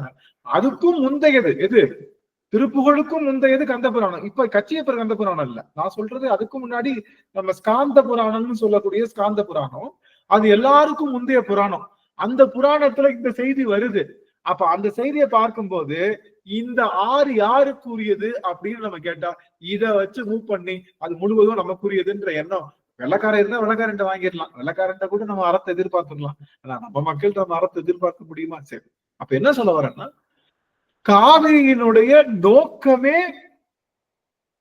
சீர்காழி அப்பனுக்கு பூ தருவதுதான். நல்லா தெரிஞ்சுக்கோங்க, காவிரி ஆற்றினுடைய நோக்கமே சீர்காழி அப்பனுக்கு பூவை தருவது. அப்ப பூ என்பது, மலர் என்பது எதை குறிக்கின்றது என்றால் தவத்தையும் அறத்தையும் அந்த நாட்டின் செழிப்பையும் மக்களுடைய நல்ல குணத்தையும் குறிப்பதாக அமைகின்றது. புரியுதா? அதனாலதான் பூக்களோடு நாம வந்து பூசனை செய்யணும் அப்படின்னு சொல்றோம். அந்த பூ தான் காட்டுது நம்ம எல்லாம் அறம் நிறைந்தவர்கள். நீங்க காசு வச்சிருக்கலாம், நிறைய காசு வச்சுக்கோங்க, நல்லா பயங்கரமா பெருமானுக்கு அப்படியே நான் வந்து காசு வச்சு எல்லாத்தையும் நீங்க வாங்கிடலாம். காசை வச்சு நீங்க எதை வாங்க முடியாது, மழைய வாங்க முடியாது. காசு வச்சு மழை வாங்கிடுவீங்களா? காசு நிறைய இருக்கு, அறமே செய்யல, மழை வாங்க முடியுமா? இல்ல, வாங்க முடியும். அப்ப அறச்சிந்தனையோடு இருக்கணும். அப்ப அதுதான் சொல்றாங்க, செழுமலர் குருந்தம் நேதிய சீர். இந்த திருப்பெருந்துறையிலே மலர்கள் எல்லாம் செழுமையா இருக்குன்னு என்ன அர்த்தம்? அங்கே வேத விற்பனர்கள் வேத ஒளி எழுப்புகின்றார்கள். அது மட்டுமல்ல, அங்கே அறச்சிந்தனையாளர்கள் இருக்கின்றார்கள், அறவோர்கள் இருக்கின்றார்கள். அதனால் அந்த திருப்பெருந்துறையிலே செழுமலர்கள் நிறைந்த குருந்த மேவிய மரத்தடியிலே நின்றவன் யாரு? அமலன். முதல் என்ன சொன்னாரு? விமலன். ரெண்டாவது இப்ப சொல்றது அமலன்றாரு. இப்ப ரெண்டுமே எதை குறிக்குது அப்படின்னா, விமலனும் மலங்களிலிருந்து நீங்கியவன், அமலன் மலங்களை கைவர பெறாதவன். ரெண்டுமே, அமலன் விமலன் ரெண்டுமே மலங்களிலிருந்து பெருமான் எப்பொழுதுமே நீங்கியவன் என்ற பெரிய பொருளை தருகின்றது. அப்போ இதெல்லாம் சொல்லுது, இந்த மலங்களிலிருந்து நீங்கிய பெருமான் தான் மாயா மலத்தை நீக்க முடியும், மகாமாயை சுத்தி செய்ய முடியும். அதனால இந்த மகாமாய சுத்திக்கு காரணமா இருக்கிறவன் யாரு? விமலன் மற்றும் அமலன் ஆகிய பெருமான். அப்படிப்பட்ட பெருமானே, அடியேன் ஆதரித்து அழைத்தால் அதந்துவே என்று அருளாகி. அடியேன் வந்து பெருமானே என்னை ஆதரித்துக் கொள்ளுங்கள் என்று நான் சொன்னேன்னா, தோ வந்துட்டேன் அப்படின்னு சொல்லி என்னை ஏற்றுக்கொள்ள மாட்டாயா? பெருமானே, எனக்கு தந்தையாக நின்று அருள் செய்த பெருமானே, கமல நான்முகனுக்கும் கரிய நிறத்து கண்ணனுக்கும் நன்னுதற்கரிய பெருமானே, விமலனாகி நிற்கின்ற பெருமானே, வியந்திரளாக நின்ற பெருமானே, அமலனாக நிற்கின்ற பெருமானே, எனக்கு குருந்தம் மேவிய சீர் மரத்தடியிலே நின்று குருநாதராக நின்று அருள் செய்த பெருமானே, நான் இப்பொழுது வந்து நின்றால் என்னை ஆதரித்து அழைத்துக் கொள்வேன் என்று எனக்காக இறங்கி அருள் செய்ய மாட்டாயா? எனக்கு உன் இருப்பை காட்ட மாட்டாயா என்று கேட்பது என்னுடைய மொத்த மாயையும் நீக்குவாயாக பெருமானேன்னு கேட்கிறது சாமி. என்னுடைய மொத்த மாயை என்ன இருந்தது? எனக்கு நிறைய மாயை இருந்தது. நான் வந்து முதலமைச்சரா இருந்தேன், நாட்டை பாதுகாக்கணும், நாட்டு மக்களுக்கு நல்லது செய்யணும், இதை செய்யணும், அப்படி எல்லாம் நினைத்திருந்தாலும் கூட அது அனைத்துமே ஒன்றுமில்லாமல் போகும் என்பதை நான் உணர்ந்ததுக்கு அப்புறம் நீதான் சடம்னு நான் வந்திருக்கேன், எனக்கு நீ அருள் செய்ய வேண்டும் பெருமானேன்னு சொல்லி கேட்கின்ற வகையில நடக்குது. இந்த 4வது பாட்டு நமக்கு தருகின்ற செய்தி என்ன அப்படின்னு பார்த்தோம்னா, நாம இந்த பிரம்மன் கிட்டையும் திருமால் கிட்டையும் கத்துக்க வேண்டிய விஷயம் என்னன்னா, அவர்கள் அனைவரும் சாலோபம் கூட போக முடியாத நிலையில் இருக்கின்றார்கள். இறைவனை 4 வகையில அடையலாம். சாலோபம், சாமீபம், சாரூபம், சாயுஜ்யம் என்று சொல்லுகின்ற 4 நிலையில பெருமான அடையலாம். அப்ப இந்த சாலோபம்னா என்ன அப்படின்னா, இறைவன் இருக்கின்ற உலகத்துல வாழ்வது சாலோபம். இறைவன் நீங்க கேட்கலாம், இறைவனுக்கு எந்த ஊர்லடா பெருமான் இல்லைன்னு நீங்க கேட்கலாம். இல்ல, சாலோபம் எல்லா இடத்துலையும் தானே. பெருமான் இல்லாத இடம் எங்கேயாவது இருக்கா? அப்ப எப்படி பெருமானுக்கு சாலோபம்? அதாவது நமக்கு நம்புகின்ற அந்த செறிவு மிக்க இடத்துல பெருமான் இருக்கிற இடம் பேரு சாலோபம் சொல்லுவோம். சாமீபம்னா பெருமானுக்கு அருகிலே இருப்பது சாமீபம். பெருமானுக்கு அருகிலே இருப்பது சாமீபம். பெருமானுடைய ரூபத்தை பெற்றிருப்பது என்னது? சாரூபம். பெருமானுடைய ரூபத்தை பெற்றிருப்பது சாரூபம். பெருமானாவே அமர்ந்திருப்பது, சிவமாவே அமர்ந்திருப்பது சாயுஜ்யம். சுந்தரர் இருக்காருல்ல, சுந்தரர் என்ன நிலையில இருந்தாரு? சுந்தர் எந்த நிலையில இருந்தாரு? சாரூபத்தை தான் இருந்தார். சுந்தரர் சாரூபத்தில் இருந்தார். சாரூபம்னா நல்லா கவனிங்க, சாரூபம்னா என்ன அர்த்தம்னா, அவங்க சாலோபத்திலும் இருப்பாங்க, சாமீபத்திலும் இருப்பாங்க, சாரூபத்திலும் இருப்பாங்க. பெருமானுடைய உருவம் தான் யாருக்கு உருவம்? பெருமானுடைய உருவம் தான் சுந்தரருடைய வடிவமே. சுந்தருடைய வடிவமே. ஆகவே என்ன பண்ணாங்கன்னா, சாரூபம்னு சொன்னா என்ன அர்த்தம்? மிச்சம் 3க்குள்ளேயும் அவங்க அடங்குவாங்கன்னு அர்த்தம். ஆனா அந்த சாரூப நிலையில இருந்தாலும் கூட என்ன ஆயிடுச்சு? ஒரு பெண்களை பார்த்த உடனே, ஏங்க சிவபெருமான் பக்கத்திலே இருக்க, அப்படி அவருக்கு அணுக்க தொண்டு செஞ்சுக்கிட்டு இருக்கோம். எல்லாம் கோவில்ல தொண்டு செஞ்சா பரவாயில்ல, கையிலேயே தொண்டு செஞ்சாலும் நினைச்சு பாருங்க, சிவபெருமான தன்னுடைய பொருளா கேட்டுக்கலாம். சிவபெருமானுக்கு மேல ஒரு பொருள் இருக்குன்னு மனசு தன்னையும் அறியாம நினைச்சிருச்சுன்னு என்ன அர்த்தம்? கஷ்டம் தான் இல்ல? அதனாலதான் சாமி என்ன பண்ணாரு, நீ திரும்ப எங்க போயிட்டு வா. ஐயா, அது இறைவனோட திருவிளையாடல் தானே ஐயா? இல்ல, இறைவனோட திருவிளையாடல் தான். எல்லாமே நமக்கு திருத்தொண்ட தொகை கிடைக்கணுன்றதுக்காக தான் சுவாமி பண்ணாரு. இருந்தாலும் நாம நல்லா கவனிச்சுக்கோங்க. ஒரு நிமிஷம், அம்மா கேட்ட கேள்விக்கு ஒரு அழகான பதில் இருக்கு, எல்லாரும் கொஞ்சம் கவனிக்கலாம். இறைவன் நினைச்சா என்ன வேணாலும் பண்ணலாம் இல்ல? என்ன வேணாலும் பண்ணலாம். இருந்தாலும் கூட இறைவனுக்கு சில இடத்துல சில விஷயங்கள் பண்ண முடியாது. என்ன பண்ண முடியாதுன்னா, நம்மளுடைய விருப்பு வெறுப்புல அவன் கையவே வைக்க முடியாது. அவனோட கையை அவன் உள்ள வைக்கவே முடியாது. அப்படி வைக்கிறதுக்கு பெருமானுக்கு ஆற்றல் இருந்தா நம்மளை கெட்டதுக்கே போட மாட்டான் இல்ல? சப்போஸ் நம்மளுடைய விருப்பு வெறுப்புல கை வைக்கிற ஆற்றல் பெருமானுக்கு இருந்தது அப்படின்னா, நம்மளை எப்பயுமே கெட்ட விஷயத்துக்கு போக விட மாட்டான். அதுக்கு அந்த கையை வைக்க மாட்டான். ஏன்? அவன் கையை வச்சு மாத்தினா கூட இந்த ஆன்மா தன்னால உணரல அப்படின்னா திரும்ப எங்க போயிட்டு வரும்?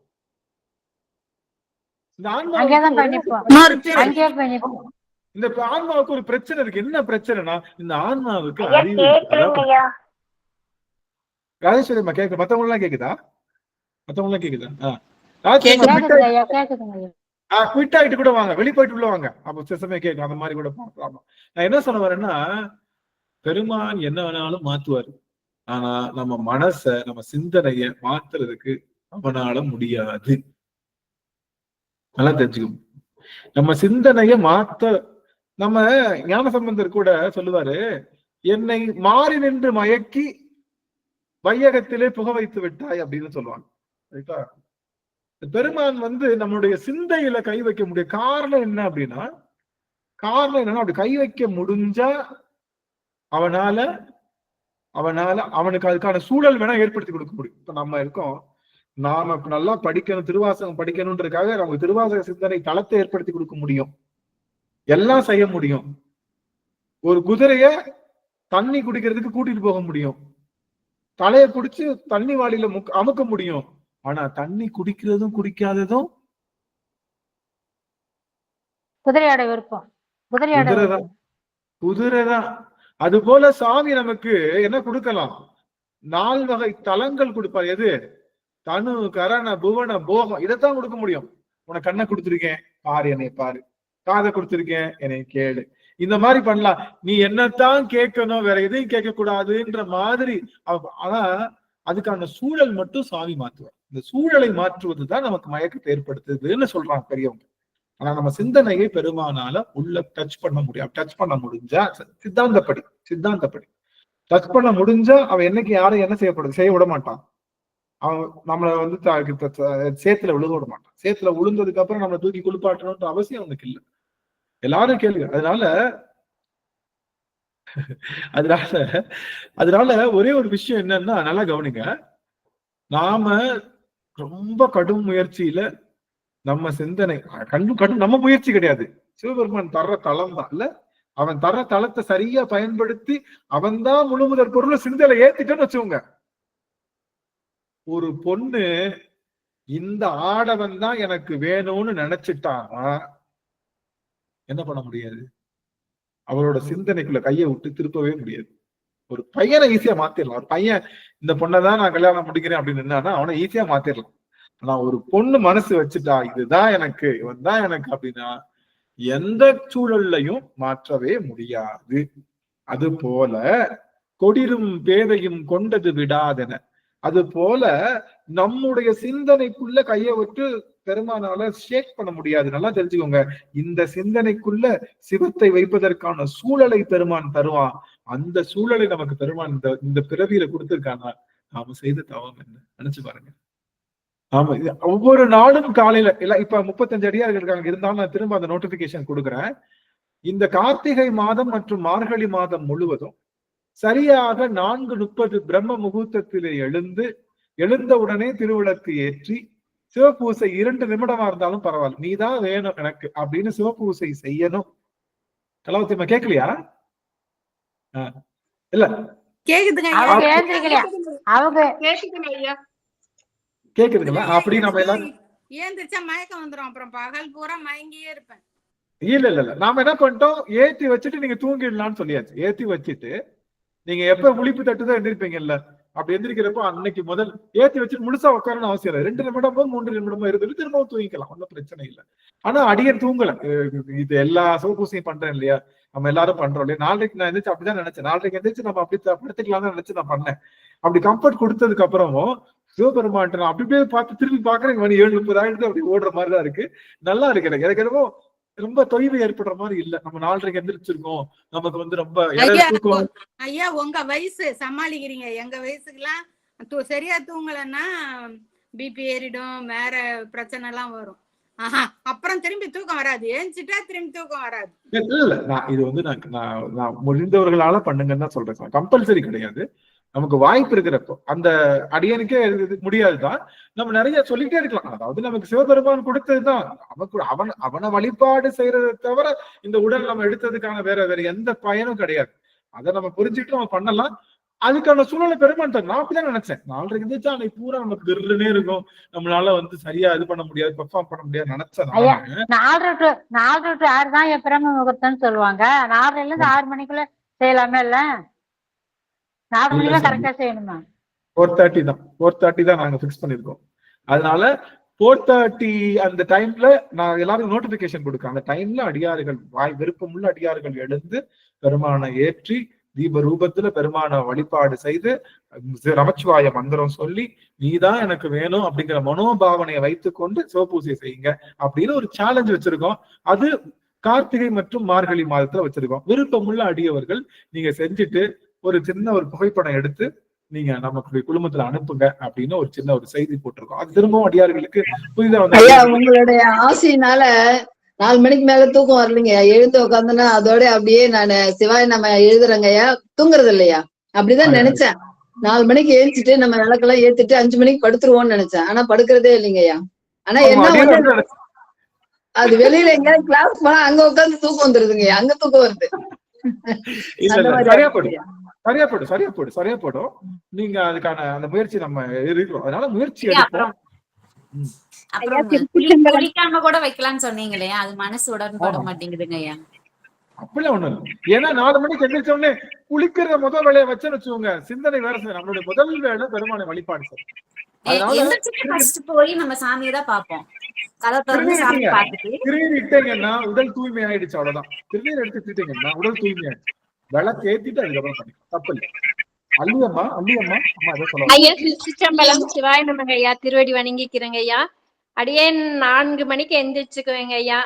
எனக்கு வயது 65 ஆச்சுங்க ஐயா. எந்திரிச்சு அனுஷ்டானம் பண்ணி சிவபூஜை எல்லாம் பண்ணிட்டு மறுபடியும் என்னோட பணிகள் அப்படியே தொடருவையா. ஆனா எனக்கு முழுதுமே புத்துணர்வோட தாங்க ஐயா இருக்கேன். ஆமா, அதான் ஆச்சரியமா இருந்தது. அதான் அடியனுக்கும் ஆச்சரியம். நன்றி அம்மா, நன்றி அம்மா. அதுதான் அடியனுக்கும் ஆச்சரியமா இருந்தது. ஏன்னா எனக்காவது ஒரு நாள் நம்ம தெரியாம தினமா முழி தட்டிருச்சு அப்படின்னா அன்னைக்கு 4 பூரா டர்ன்னு இருக்கும். ஆனா இப்ப பாருங்க, எந்திரிக்கிறோம், நமக்கு ஒரு சுதந்திரத்தை கொடுத்துருந்தோம் இல்ல. கண்டிப்பா எந்திரிக்கணும்னு நினைச்சா கண்டிப்பா எந்திரிச்சிக்க மாட்டோம். எந்திரிச்சு படுத்துக்கலாம் அப்படின்ற சுதந்திரத்தை கொடுத்த உடனே என்ன பண்ணுச்சு இந்த ஆன்மா, சரி தூங்குவோம் நினைச்சு எந்திரிச்சு தன்னையே மறந்து சிவத்தை அப்படியே வழிபாடு. இன்னைக்கு என்னுடைய காலை கோவிலுக்கு ஓதுவார் நடராஜன் ஐயா தான். என்னுடைய காலை கோவில்ல எங்க வீட்டுக்கு இங்க எத்தியோப்பியால ஓதுவார் நடராஜன். அவருடைய அடியன் சிவபூசை பண்ணி முடிச்சு எல்லாரு வீட்லயும் ஐயா நடராஜன் குரல் தாயா ஃபர்ஸ்ட் அவருடைய தாங்க கேக்குறோம் நாங்க.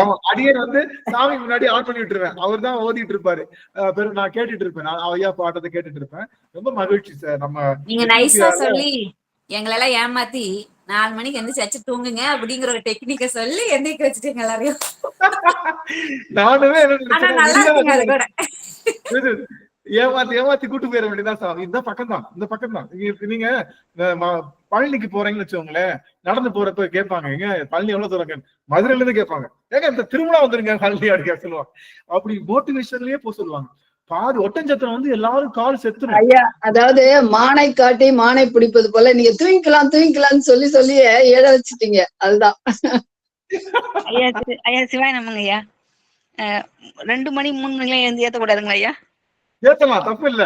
2:30 3 மணிக்கு ஏத்துறது இன்னும் சிறந்ததுதான். நீ ஏத்தான் பார்த்து அதிர்ந்துட்டேன் நானு.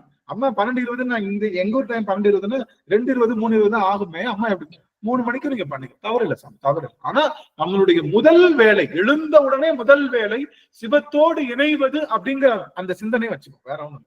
நீங்க போய் கை கால் கழுவு அதெல்லாம் எதுவுமே பண்ணணும். எந்திரிக்கிறோமா, எந்திரிச்ச உடனே அப்படி கையை தொட்டா அந்த என்ன இருக்கணும், அங்க திருநீர் இருக்கணும். எடுத்து திருநீரை பூசிட்ட உடனே உங்க உடல்ல இருக்கக்கூடிய அத்தனை தீட்டும் அத்தனை விஷயங்களும் மறைஞ்சிருது. உடனே போய் விளக்கு ஏற்றுவதுதான் நமக்கு முதல் வேலை. விளக்கு ஏற்றிட்டு அதுக்கப்புறம் நீங்க என்ன பண்ணுங்க, குளிக்கலாம், அதான் திரும்ப பூசை நல்லா நீட்டி பண்ணுங்க. சரி, சிறப்பு சிறப்பு. அப்ப ஏத்திருந்த இன்ன வரைக்கும் எரிஞ்சிட்டு தான் ஏதாவது தூங்கும் போதுதான் கை அனுப்பேன். எப்பயுமே அப்படிதான். காலையில எழுந்து ஏத்தனா நான் எப்ப தூங்க போறேனோ அப்பதான் அது எவ்வளவு பெரிய விஷயம். பார்த்த முருகப்பெருமான் 2 வேல் வச்சு 2 பேரை வச்சுட்டு இருந்தா அது பார்க்கவே அவ்வளவு அருமையா இருந்தது. ரொம்ப மகிழ்ச்சியா இருந்தது. உங்களுடைய இல்லத்துல இருக்கக்கூடிய அந்த பூசை அந்த அந்த சுவாமியோட இடத்த நான் ஒவ்வொரு நாளும் பார்க்கும்போது அடியனுக்கு அவ்வளவு மகிழ்ச்சியா இருக்கு. இன்னைக்குலாம் ரொம்ப சந்தோஷம். என்னன்னா ஒரு 9 பேர் எந்திரிச்சிருக்கோம். 9 பேரை காலையில சிவத்திரம நினைக்கிறதுக்கு நம்ம ஒரு களமா இருந்திருக்கோம்னா அதை விட சிறந்த ஒரு விஷயம் என்ன. இதுல என்னன்னா எல்லாரையும் சொல்லிட்டு நாம எந்திரிக்காம இருக்கக்கூடாது அப்படின்னு சொல்லிட்டு தடுவாரி அடியனுக்கு இங்க 9 டிகிரி செல்சியஸ் இல்லாட்டி 7 டிகிரி செல்சியஸ் இருக்கும். அவ்வளோ குளிருங்க, அவ்வளோ குளிர். இருந்தாலும் எந்திரிச்ச உடனே திருநீர் இட்டுட்டு பெருமானுக்கு விளக்க ஏற்றிட்டு உட்காந்து 10 தடவை நமச்சிவாய மந்திரம் சொல்லிட்டு அதுக்கப்புறம் தான் நான் காலை கடனுக்கே போவேன். நான் அதுக்கப்புறம் போயிட்டு அதுக்கப்புறம் திரும்ப வருவேன். திரும்ப கொஞ்சம் கழிச்சு படுக்கலாம்னு நினைப்பேன். சரி, ஒரே ஒரு தேவாரம் படுவோமே. வடிவேறும் திரிசூலம் தோன்றும் தோன்றும், வளர் சடை மேல் பிறை மதியும் தோன்றும் தோன்றும், கடியேறு கமல் கொன்றை தோன்றும் தோன்றும், காதில் வெண் குளையோடு கலந்து தோன்றும் அப்படின்னு படிக்கிறப்ப அப்படியே கண்ணீர் மல்கும். அப்புறம் சரி இன்னொரு பாட்டு பாடுவோமே, வேற்றாகி வினாய் பாடுவேன் அப்படின்னு ஆரம்பிப்பேன். அப்புறம் சரி இந்த ஏதோ வேல் மாறல் பாடினா ரொம்ப நேரம் ஆகும். வேல் வகுப்பு, அதே வேல் வகுப்பு தானே வேல் மாறல பாய்ச்சிருக்காரு. வேல் வகுப்புல கடற்கரை பாய்ச்சிருக்காங்க. வேல் வகுப்பு அப்படி போட்டு விட்டு அப்படியே உட்காந்து. ஆனா நல்லா நினைச்சுக்கோங்க, காலையில அவனுக்கு இந்த மாதிரி பூசை செய்யும்போது நான் சொல்லும் போதே மேலாம் புள்ள இருக்குது. அந்த மாதிரி ஒரு இன்டிமேசி, அந்த மாதிரி ஒரு நெருக்கம் இது நாள் வரைக்கும் அடியன் பூசனை செய்திருக்கேன். ஒரு நாளும் அனுபவித்ததே இல்லை. விடவே மாட்டான். காலையில எந்திரிச்ச உடனே தாய் தன்னுடைய குழந்தையை இறுக அணைத்துக் கொள்வது போல காலையில் 4:30 எந்திரிச்சு பெருமானுக்கு அந்த பூசனை செய்யும் போது அவன் கை அப்படியே இறுகமா கட்டி பிடிச்சிட்டு அவன் சொல்லுவான், எங்கெழுந்து வருவது இனியேன்னு கேட்பான் நம்மளை பார்த்து. எங்கெழுந்து தருவது இனியேன்னு அவன் நம்மளை பார்த்து கேட்கிறான். நீ என்ன பத்தி எப்படி கோவம்? அதெல்லாம் வேற ஒரு கதைங்க. எந்த தொந்தரவும் இல்லைங்கய்யா. இந்த வேலை செய்யணும் அந்த வேலை இல்ல. முதல்ல பெருமானை நினைச்சு வழிபாடு முடிச்சா அடுத்த வேலைக்கு நம்ம போகலாம். அப்புறம் காஃபியோ அந்த வேலையும் சமைக்கிறதும் அப்புறம் போகலாம். ஆனா நீங்க சொல்றது நல்லாதான் இருக்கு. 4 மணிக்கு ஏஞ்சுன்னா அப்படியே விளக்கு முதல்ல பாருங்களா. என்னன்னா பல்லவரெட்டு விளக்கு ஏத்திட்டு அதுக்கப்புறம் போய் குளிச்சுட்டு வருவோம் நாங்க. வேளாளிக்கு 4 மணிக்கெல்லாம் விளக்கு ஏத்துறோம் நீங்கல்ல. அதனால அதுக்கப்புறம் போய் குளிச்சுட்டு வந்து பூஜை பண்றோம் நாங்க. ஆமா, அப்படிதான் பண்ண முடியும். இப்ப 4:30 நம்ம விளக்கேற்றுறது வந்து குளிச்சுட்டு வந்து பண்ண முடியாது. நாம வந்து நெற்றியில திருநீரிட்டு விளக்கேற்றிட்டு அதுக்கப்புறம் பண்ணலாம். இது முழுக்க இது வந்து இந்த பிராக்டிஸ் வந்து உங்களுக்கு நல்ல ஒரு உணர்வு அப்படியே கிடைக்குது. ராஜேஸ்வரி மதம் சொல்ல வராங்க. மார்கழி மாசத்துல ஐயா காலையில ஏஞ்சி தெரு தண்ணி தெளிச்சு கோலம் போட்டு வந்து சாமி கிட்ட விளக்கேற்றிட்டு தெருவை விளக்கேற்றி வச்சுட்டுதான் உள்ள போய் கல் விளக்குவான். இப்ப நாங்க விளக்கேற்றிதான் போய் தண்ணி தெளிச்சு கோலம் போட வேண்டும். ஆமா, தப்பு இல்ல. நல்லது சாமி, தப்பே இல்ல. அம்மா ராஜேஸ்வரி ஐயா, சிந்தனையும் வந்து இறைவன் மேலேயே தான் இருக்குதுங்க ஐயா. உண்மையாலுமே நான் இது வரைக்கும் 4:30 மணிக்கெல்லாம் எழுந்திருச்சதே இல்லைங்க ஐயா. இந்த 3 நாள்ல கம்பல்சரி எழுந்திருச்சே ஆகணும் அப்படின்னு சொல்லிட்டு விளக்கு போட்டுட்டு இருப்பேங்க ஐயா. உண்மையில நேத்திக்கு முந்தானேத்திக்கெல்லாம் தூக்கம் வந்துருச்சுங்க. நேத்திக்கு தூங்கவே இல்லை, இன்னைக்கு தூங்கவே இல்லைங்க. கண்டினியூஸா 6 மணி சூப்பரா இருக்குங்க ஐயா. 6 மணிக்கு இரத்தோட மட்டுமே, வேற எந்த இதுவும் கிடையாதுங்க ஐயா. சூப்பரா இருக்கு. இப்ப நீங்க மட்டும் இருக்கிறீங்க, யாரும் மத்தவங்களுக்கு தொல்லை கிடையாது. இப்ப மத்தவங்க வீட்டுல இருக்கும்போது அவங்க எல்லாம் மூச்சிக்க மாட்டாங்க. நம்ம மூச்சிக்கிறதால லைட்டை போட்டு வந்து விளக்கேத்தனா சாமி. அதாவது நாம அந்த பதில் சொல்ல ஆரம்பிக்க நமக்கு நிறைய பதில்கள் கிடைச்சிட்டே இருக்கும். செஞ்சுதான் பாப்போமே. என்ன நம்ம அப்பனுக்கு மேல என்ன வந்துச்சு? ஒரு நாள் 4:30 நம்ம முழிப்பு தட்டினா நம்ம டாய்லெட் போய் நம்ம பாத்ரூம் போயிட்டு வர மாட்டோமா? அதுமாதிரி அந்த நேரத்துல எந்திரிச்சுக்கணும், 2 நிமிஷம் விளக்கேற்றிட்டு வந்துருவோமே, அவ்வளவுதான். முடிச்சு விளக்கேற்றி அம்மா சொன்ன மாதிரி விளக்கேற்றிட்டு அதிகமா நெய்யை விட்டுட்டு இல்லாட்டி எண்ணெய் விட்டுட்டு வந்துட்டோம்னா அது திரும்ப நம்ம எப்ப வேணுமோ அப்ப ரெஸ்யூம் பண்ணிக்கிற வேண்டியதான் நம்ம பூஜை. அது வரைக்கும் அவன் ஸ்டார்ட் மட்டும் பண்ண ஸ்டார்டிங் தான் சொல்ல வரும். நீங்க ரெஸ்யூம் ஃபுல்லா சரிங்க. நாளையில இருந்து நான் ஏத்துறேன். முயற்சி பண்ணுங்க சாமி. ஒரு தடவை முயற்சி பாக்குறதுனால தவறே. நமக்கு திடீர்னு பெருமான் எத்தனையோ வழிவேதனை கொடுத்து எழுப்புறதுக்கு பதிலா நாம அவனை நினைக்கணுன்றதுக்காக நம்ம எந்திரிக்கிறதுன்றது அவனுக்கு இந்த பிறவியில் நம்ம செய்கின்ற பெரிய தொண்டு. அதுவும் நமக்காகத்தான். அவனுக்கு ஒண்ணுமே இல்லை. அவனுக்கு நம்ம விளக்கேற்றினாலும் சரி, பாட்டு படிச்சாலும் சரி, நம்ம எதுவுமே பண்ண கடவுளே இல்லைன்னு சொன்னாலும் அவன் நம்மளை காப்பாற்றத்தான் போறான். அவனே இல்லைன்னு சொன்னாலும் அவன் நம்மளை காப்பாற்றதான் போறான். அதுல அவன் மாற்று. ஆனா அவனுடைய சிந்தனையை நம்ம இந்த நினைப்புல ஏத்திட்டோம்னா அவனால கூட நம்மள என்ன பண்ண முடியாது. அவன் சிந்தனையை கெடுக்க முடியும். அவனால கூட இவனை நம்ம சிந்தனையை மறக்க வைக்க முடியும். நான் மறக்கணும் சொல்லும் நான் நமச்சிவாயவே. நான் மறந்தாலும் என்னுடைய நாவு மறக்காது சுவாமி ஒன்னத்தான் அப்படிங்கிற மாதிரி முயற்சி செய்வதனால தவறு இல்லை. அந்த முயற்சி நமக்கு பாதகமா விளையுதுன்னா விட்டுடலாம். அந்த முயற்சி சாதகமா இருக்கு, சாமி சாதகமா பண்ணித்தாரு. ஏன் இதே சாமி தான விளக்கேற்று நம்ம அன்னைக்கு கொஞ்சம் நல்ல ஒரு எனர்ஜெட்டி கொடுத்தனால கால் வலி இல்லாம எல்லாம் நல்லபடியா ஆக்கி நல்லா கொண்டு வந்தாருன்னா அதுல அவனுக்கு அது செய்யறதுக்கு அவனுக்குனால முடியாத என்ன? அவனால முடியாத விஷயம் என்ன இருக்கு சாமி? நம்மளால முடியுமான்னு மட்டும் அவன் கேட்கிறான். நீ என்ன நினைக்க முடியும். இது பெருமான சுத்தமாக நினைப்பது. ஏன்னா காலையில நம்ம தூங்கி எந்திரிச்ச உடனே நம்முடைய அந்த மாயெல்லாம் இல்லாம இந்த இடத்துல வைகரி பைசந்தி அப்படின்னு சொல்லுகின்ற நம்முடைய அன்னை பராசக்தியுடைய நாதம் வந்து காலையில ரொம்ப சுத்தமா இருக்கும். அவளோடு சிவத்தை சேர்க்கும் போது இந்த உடம்புல என்ன ஆகும்? சிவசக்தி சொரூபம் சேரும் போது மிகப்பெரிய ஆற்றல் வெளிப்படுன்றதுக்காகத்தான் குருநாதர் உணர்த்த அடின்னு சொன்னேன், வேற ஒண்ணும் இல்லை. அதனால முயன்று பார்க்கலாம். பாதகமா வந்து நமக்கு தான் தூங்குறதுக்கு வாய்ப்பு இருக்கே. காலைல இருந்துச்சா நமக்குதான் 2 நிமிஷம் சாமி நமச்சிவாயம் ஒரு 10 தடவை நமச்சிவாயம் சொல்லிட்டு நெத்தியில திருநீர் இட்டுட்டு தூங்குங்களேன். சூப்பரா தூக்கம் வரும். இன்னும் நல்லா டீப் ஸ்லீப் கிடைக்கும். அதுவும் நல்லதுதான். நம்ம விளக்கேத்திட்டோம், போட்டோ போட்டோம், முடிஞ்சிருச்சு. புரியுதுங்களா? முயற்சி பண்ணலாம் சாமி. எதுக்குமே நம்ம வந்து அதுக்கு நம்ம பல விஷயங்கள் சொல்ல என்ன ஆகும்? அது நம்மளால பண்ண முடியாம தான். முயற்சி பண்ணலாம். நமக்கு அது பாதகமா அமைதுன்னா நம்ம விட்டுறலாம். ஒன்னும் தவறு இல்லை. சரிங்களா? ரைட். ரொம்ப மகிழ்ச்சி. அப்போ பெருமான அந்த பூசணையில என்ன இருக்கணும்னு சொல்லியாச்சு. என்ன இருக்கணும்னா சிவபெருமானே நீதான் எனக்கு வேணும் அப்படின்றத நம்ம மனசு முழுசா கேட்காட்டினா கூட மனசு என்ன பண்ணணும்? டேய் கார் கேளு அந்த லோன் சாங்ஷன் அதுக்குன்னு சொல்லிட்டே இருக்கும். பின்னாடி மனசு நம்ம பிடிச்சிட்டு கொஞ்ச நேரம் என்ன பண்றேன்? கொஞ்ச நேரம் நான் வந்து பெருமான் நான் கேட்கிறேன், எனக்கு என் மனசுக்குள்ள வேற இருக்கு, இருந்தாலும் பொய்யாதான் கேட்கிறேன்னு சாமிக்கு தெரியும். சாமி எனக்கு இந்த பாவனை குடு சாமின்னு கேட்க கேட்க என்ன ஆகும், ஒரு ஸ்டேஜுக்கு மேல பின்னாடி இழுத்துச்சுல, நம்ம சட்டையை பிடிச்சி இழுத்துச்சுல அந்த விஷயம், அது இனிமே வரமாட்டோம்னு தெரிஞ்சு விட்டோம். அப்ப இந்த மனசு உண்மையாவே பெருமானோட ஐக்கியமாறதுக்கான வாய்ப்பு இருக்கு. அதனால தைரியமா கேளுங்க. பெருமான் நாம யார் மாதிரி இருக்கக்கூடாது, கமல நான்முகனும் கரிய நிறத்து கண்ணன் போல இருக்கக்கூடாது. அவர்கள் அவங்க ஏதோ ஒரு விஷயம் பெருமான கேட்கல, ஆனா நம்ம கேட்கலான்னு மணிவாசகர் சொல்லி கொடுத்துருக்காரு, குருநாதர் சொல்லி கொடுத்துருக்காரு. அதை நம்ம கேட்க போறோம். அதுக்கு ஒரு வாய்ப்பு. அதுவும் நம்ம என்ன சொல்லியிருக்கோம், 2 மாசம் தான், 60 நாள் முயற்சி எடுக்கக்கூடாது. 60 நாள் 2 நிமிஷம் பெருமானுக்காக. நான் எப்பயும் காலையில 4:25 தான் வைப்பேன். 4:25 தான் என்னுடைய அலாரம் இருக்கும். நமச்சிவாய பாட்டு தான் இருக்கும். இன்னும் 5 நிமிஷம் விட்டா முடிஞ்சிருங்க. தட்டால் புட்டால் எந்திரிச்சு எல்லாரும் விளக்கெல்லாம் வச்சுக்குவேன். விளக்கு வைக்கிறது கூட இடம் கிடையாது. ஒரு தம்பல் இருக்கு, அந்த தம்பலுக்கு மேலதான் விளக்கு வச்சிருக்கேன் நான். அது அது விளக்கும் கிடையாது. இந்த ஊர்ல கிடைச்ச ஒரு சின்ன ஒரு கலையம் அது. அது முன்னாடி பெருமான் பூசணை பண்றதுக்கு பூக்கள், இப்ப பூக்கல, ரொம்ப குளிரா இருக்கனால பூக்கள் என் கை பூக்கல. அட்லீஸ்ட் அருகம்புல்லாவது இனிமே பறிச்சு வைக்கணும் அப்படின்னு நினைச்சிருக்கேன். நாளையில இருந்து அருகம்புல் வச்சு, ஏன்னா பெருமான் ரொம்ப மடட்டின்னு இருக்கிற மாதிரி ஒரு உணர்வு, அதனால அந்த அருகம்புல் வச்சு வைப்பாங்க. 10 நமச்சிவாயம், 10 நமச்சிவாயம் மட்டும் சொல்லிட்டு பாய் பாய் உனக்கு எனக்கும் பாய் பாய் சொல்லிட்டு போயிட்டு திரும்ப வருவேன். அவன் அங்கேயே உட்காந்துருப்பான். என்னடா என்னை விட்டு எக்கடா போனேன் அப்படின்ற மாதிரி. சரி ஒரு 5 நிமிஷம் பஞ்சபுராணம் பாடிக்கிறேன்ப்பா. பஞ்சபுராணம் பாடல, ஒரே ஒரு பாட்டு படிக்கிறேன், ஒரே ஒரு திருத்தாண்டகம் படிக்கிறேன். தாண்டகம் தான் எனக்கு ரொம்ப பிடிச்சது. தாண்டகம் பாடலாம் ஆரம்பிச்சு அப்படியே இழுத்துட்டு போய் திரும்பி பார்த்தா மணி 6:45. டேய் நல்லா பிடிச்சிட்டடா என்னை அப்படின்னு சொல்லிட்டு விறுவிறு திரும்ப அடுத்த விஷயங்கள் எல்லாம் கிளம்புற மாதிரி இருந்தது. ரொம்ப மகிழ்ச்சியா இருந்தது. சொல்ல போனா நீங்க போன அமர்வுகள் என்னை பார்த்ததுக்கும் இந்த அமர்வுல பார்த்ததுக்கும் நிறைய மாற்றங்கள் இருக்கும்னு நினைக்கிறேன். ரொம்ப ரொம்ப உடஞ்சு போய் ரொம்ப மாதிரி அப்படியே ரொம்ப இன்னைக்கு பெருமான் புத்துணர்வோடு வச்சிருக்கான். எனக்கு இருக்கிற உடல் பிரச்சனை எல்லாம் நான் உங்களுக்கு ஒன்னேன்னு வச்சுக்கோங்க, கலாவத்தியம்மா, அதெல்லாம் எங்கேயோ போயிடும். அதனால எல்லாவற்றுக்கும் அடியன் தான் உதாரணம். அடிநாயனால முடியுதுன்னா எல்லா நாளையும் முடியும். நீங்க பாத்தீங்கன்னா அந்த பூனை இருக்குல்ல, பூனை ஒரு ஓட்டைக்குள்ள போகணும் அப்படின்னா என்ன பண்ணுமா, தன்னுடைய மூக்கை விட்டு 2 மீசை உள்ளுக்குள்ள போதான்னு பாக்குமா. அந்த மீசை மட்டும் உள்ளுக்குள்ள போயிடுச்சுன்னா எவ்வளவு பெரிய குண்டான பூனையும் அந்த ஓட்டைக்குள்ள போயிடுமா. அப்படிதான் செக் பண்ணும். அது மாதிரி ஆனந்துன்றனால ஒருத்த ஆகாவலினால முடியுதுன்னா உலகத்துல இருக்கிற எல்லா நாளையும் அது முடியும் அப்படின்றது மட்டும்தான் இது ஒரு கருத்து. அதனால பிரேமா கேட்டங்க ஐயா பேசுறது ரொம்ப கஷ்டமா இருந்தது, என்னதான் உங்களுக்கு பிரச்சனை அப்படின்னு சொல்லி கேட்டுக்கணும் தான்.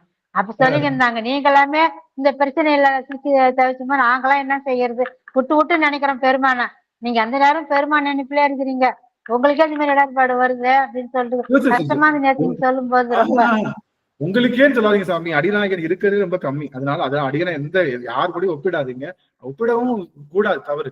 அதனால பெருமாள் நினைச்சா நல்லதுதான் கிடைக்கும்ன்ற கிடையாது. அவனை சிந்திக்கின்ற ஆற்றல் இருந்து விடல இல்ல, என்ன அடிச்சாலும் அவனை சிந்திக்கக்கூடிய ஆற்றலை விடல, அதுதான் வேணுமே தவிர எனக்கு அதை விட ஒரு பெரிய விஷயம் என்ன வேணும். இன்னைக்கு காலையில ஐயா கால் பண்ணிட்டாங்க, இவங்க கணேஷ் ஐயா கால் பண்ணி எனக்கு இளந்தல்ல சிவபூசில உங்ககிட்ட பேசணுங்கய்யா அப்படின்னு சொல்லிட்டாரு சுவாமின்னு சொன்னாரு.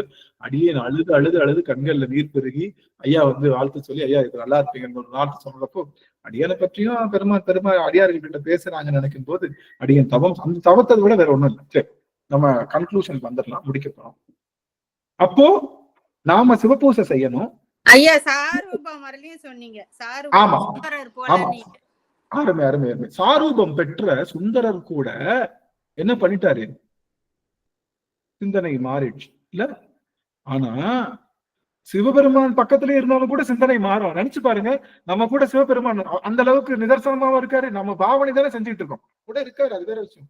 ஆனா நம்மளாதான் பாவிச்சுட்டு இருக்கோம். அப்படிப்பட்ட நாம ஒரு செகண்ட் அவனை நினைச்சா அவன் என்ன பண்ணுவான், அத பல்மடங்கு அவன் எடுத்துக்குவான். அவன் அக்கௌண்ட்ல எழுதுறது, அவன் அக்கௌண்ட்ல என்ன பண்ணுவான், நாம ஒரு சொட்டு அவனுக்கு பெருமானுக்காக கண்ணீர் விட்டோம்னா அவன் பல கோடி பாலாறு அபிஷேகம் பெற்றது போல அவன் அதை அக்கௌண்ட்ல எழுதிக்குவான். புரியுதுங்களா? எழுதும் கீழ்கணக்கு இன்னம்பரி, அவன் எழுதுறதுதான் கணக்கு. அப்ப நம்மளுடைய வினைகள் எல்லாம் நீங்கும். உண்மையான அந்த சைவ நெறிக்கு நம்ம வருவோம். அதுதான் இந்த ஒரு விஷயம், ஒரு பிராக்டிஸ், அது செஞ்சுட்டு இருக்கோம். அப்போ அந்த இடத்துல பெருமான் நம்மள நான் இருக்கேன்னு உணர்த்தக்கூடிய ஆற்றலை பெருமான் தருவார் அப்படின்னு சொல்லி இந்த அளவுல நாம ரொம்ப சிறப்பா சொல்லிடுங்க. சாயுஜ்யம்னா என்னன்னு அதையும் சொல்லுங்க. சாயுஜ்யம், இப்போ சாயுஜ்யம்னா சிவபெருமானாகவே மாறுவது. இப்போ நீங்க பாத்தீங்கன்னா, நீங்க சாலோபம் போனீங்கன்னு வச்சுக்கோங்களேன். சாலோபம் பாத்தீங்கன்னா நிறைய அடியார்கள் திருவேடம் தரித்து எல்லாம் இருப்பாங்க. நான் எப்படி சாலோபம் இருக்குன்னு சொல்றேன், எல்லாரும் அசியூம் பண்ணிக்கோங்க. சாலோபம் என்பது நெற்றியில திருநீர் அணிந்து உத்ராட்சம் அணிந்து சோப்பூசை எப்போதுமே செய்து கொண்டிருக்கக்கூடிய அடியவர்களை எப்பயும் பார்க்க முடியும். உங்களால பார்க்க முடியுதா? இப்ப பார்க்க முடியுதா? அப்ப நீங்க எங்க இருக்கீங்க?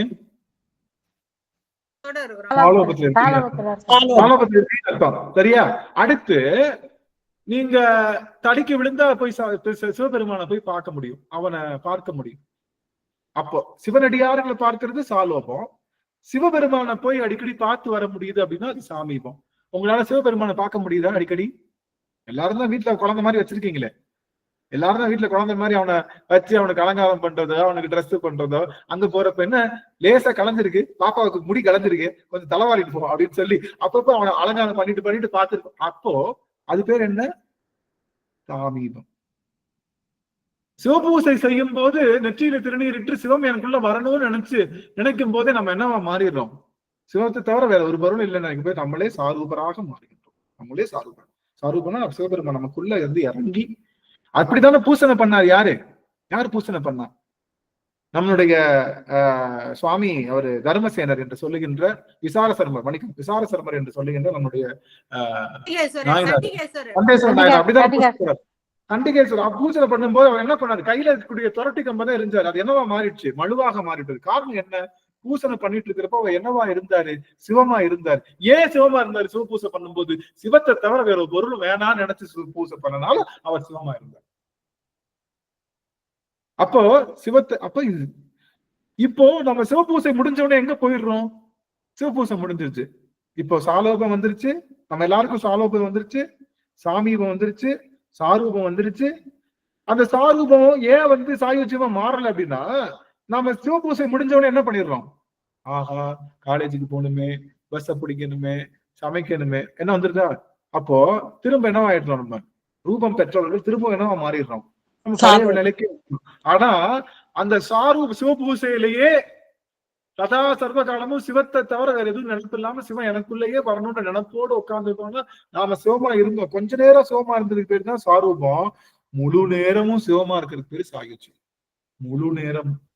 அப்போ சிவம் நமக்குள்ள அப்பப்ப வந்துட்டு போனாலும் கூட நீங்க சாரூபர்கள் இருக்கக்கூடிய இடத்துக்கு போனீங்கன்னா எல்லார் கையிலையும் சூழல் இருக்கும், எல்லாருக்கும் சடாமுடி இருக்கும், எல்லாருக்கும் திரிசூலம் இருக்கும், எல்லாருக்கும் பிறகு இருக்கும், எல்லாரும் இது கட்டி எல்லாரும் பாக்குறதுக்கு எப்படி இருப்பாங்க?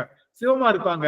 ஆனா அங்கங்க போயிட்டு வந்துட்டு இருப்பாங்க. ஆனா சிவம் என்ற பொருள் சாயுஜ்ய நிலையில இருக்கிறவங்க நகர மாட்டாங்க, எதுவும் செய்ய மாட்டாங்க. அமர்ந்த இடத்திலேயே உருவமற்று அருவமற்று எதுவுமே இல்லாம சிவத்தினுடைய இன்பத்தை முழுவதுமாக பெற்று வேறு எந்த சிந்தனையும் இல்லாம இடையரா ஆனந்தத்துல நிக்கிறதுக்கு பேருதான் சாயுஜ்யம். ஒரு செகண்ட் கூட ஆனந்தத்துக்கு குறைச்சலுக்க, ஒரு செகண்டுக்குள்ள. நம்ம 10 நிமிஷம் சிவபூசை பண்றதே அவ்வளவு ஆனந்தமா இருக்கே.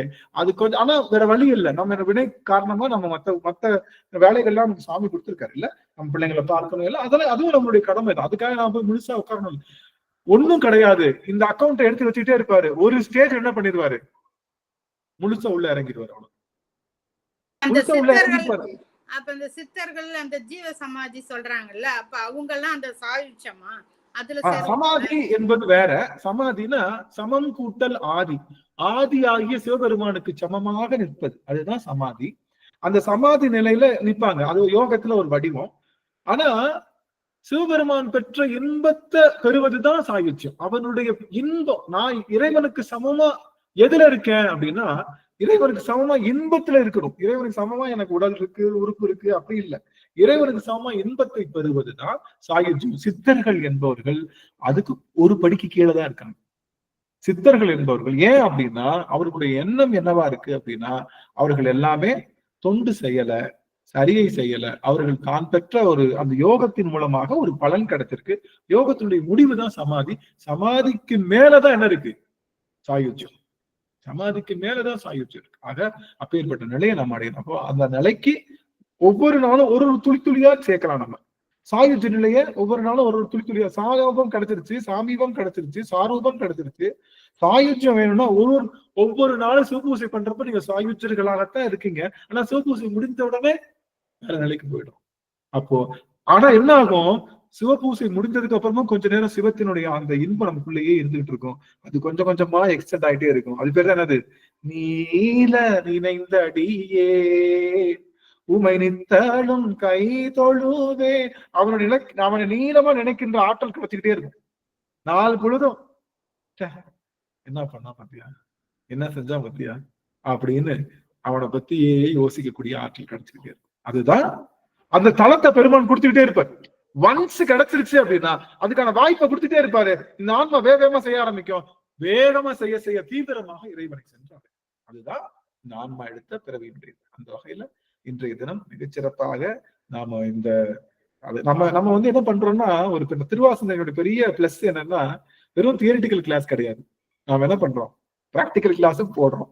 பிராக்டிக்கல் கிளாஸும் தியரிட்டிக்கல் கிளாஸும் போடுறதுனாலதான் இன்னைக்கு இத்தனை 4 வருஷம் 4.5 வருஷம் ஆயும் எந்த ஒரு தொய்வும் இல்லாம தனக்கே உரிய அந்த மிளிர்வு நிலையில திருவாசக சிந்தனை குருநாதருடைய குருவருள் மூலமாக இருந்து கொண்டிருக்கின்றது. குருவருள் தான், வேற ஒண்ணுமே காரணம் இல்லை, குருவருள் தான் அப்படின்னு சொல்லி எல்லா அடியார்களுடைய திருவடியும் அடியன் வணங்கி மகிழ்ந்து, நாளையும் முடிந்த அடியார்கள் முயற்சி செய்யலாம். நீங்க ஒரு நிமிஷம் காலையில எழுந்த உடனே சிவத்தை பற்று நேன்ற அந்த நினைப்பு மட்டும் உங்களுக்கு ஒரு நிமிஷம் வச்சுட்டு நீங்க என்ன பண்ணுங்க, தூங்கிடலாம். படுத்துக்கிட்டே விளக்க மட்டும் ஏத்தி சாமியை பார்த்துட்டு படுத்துக்கிட்டே நமச்சிவாய் சொல்லி அப்படியே கூட தூங்கும், ஒன்னும் பிரச்சனை தவறே இல்லை. ஆனால் நம்முடைய முதல் வேலை என்னவா இருக்கணும், பெருமானை வணங்குவதுதான் நம்முடைய முதல் வேலையா இருந்திருக்கணும். அது அந்த நேரம் இப்ப 6 மணி ஆகி போச்சு. நான் ஏன் 4:30 சிட்டு அம்மா கூட கேட்டாங்க, புவனேஸ்வரி அம்மா 4 to 6 தானங்க, ஏங்க எங்களை போய் டாக்டர் பண்ண.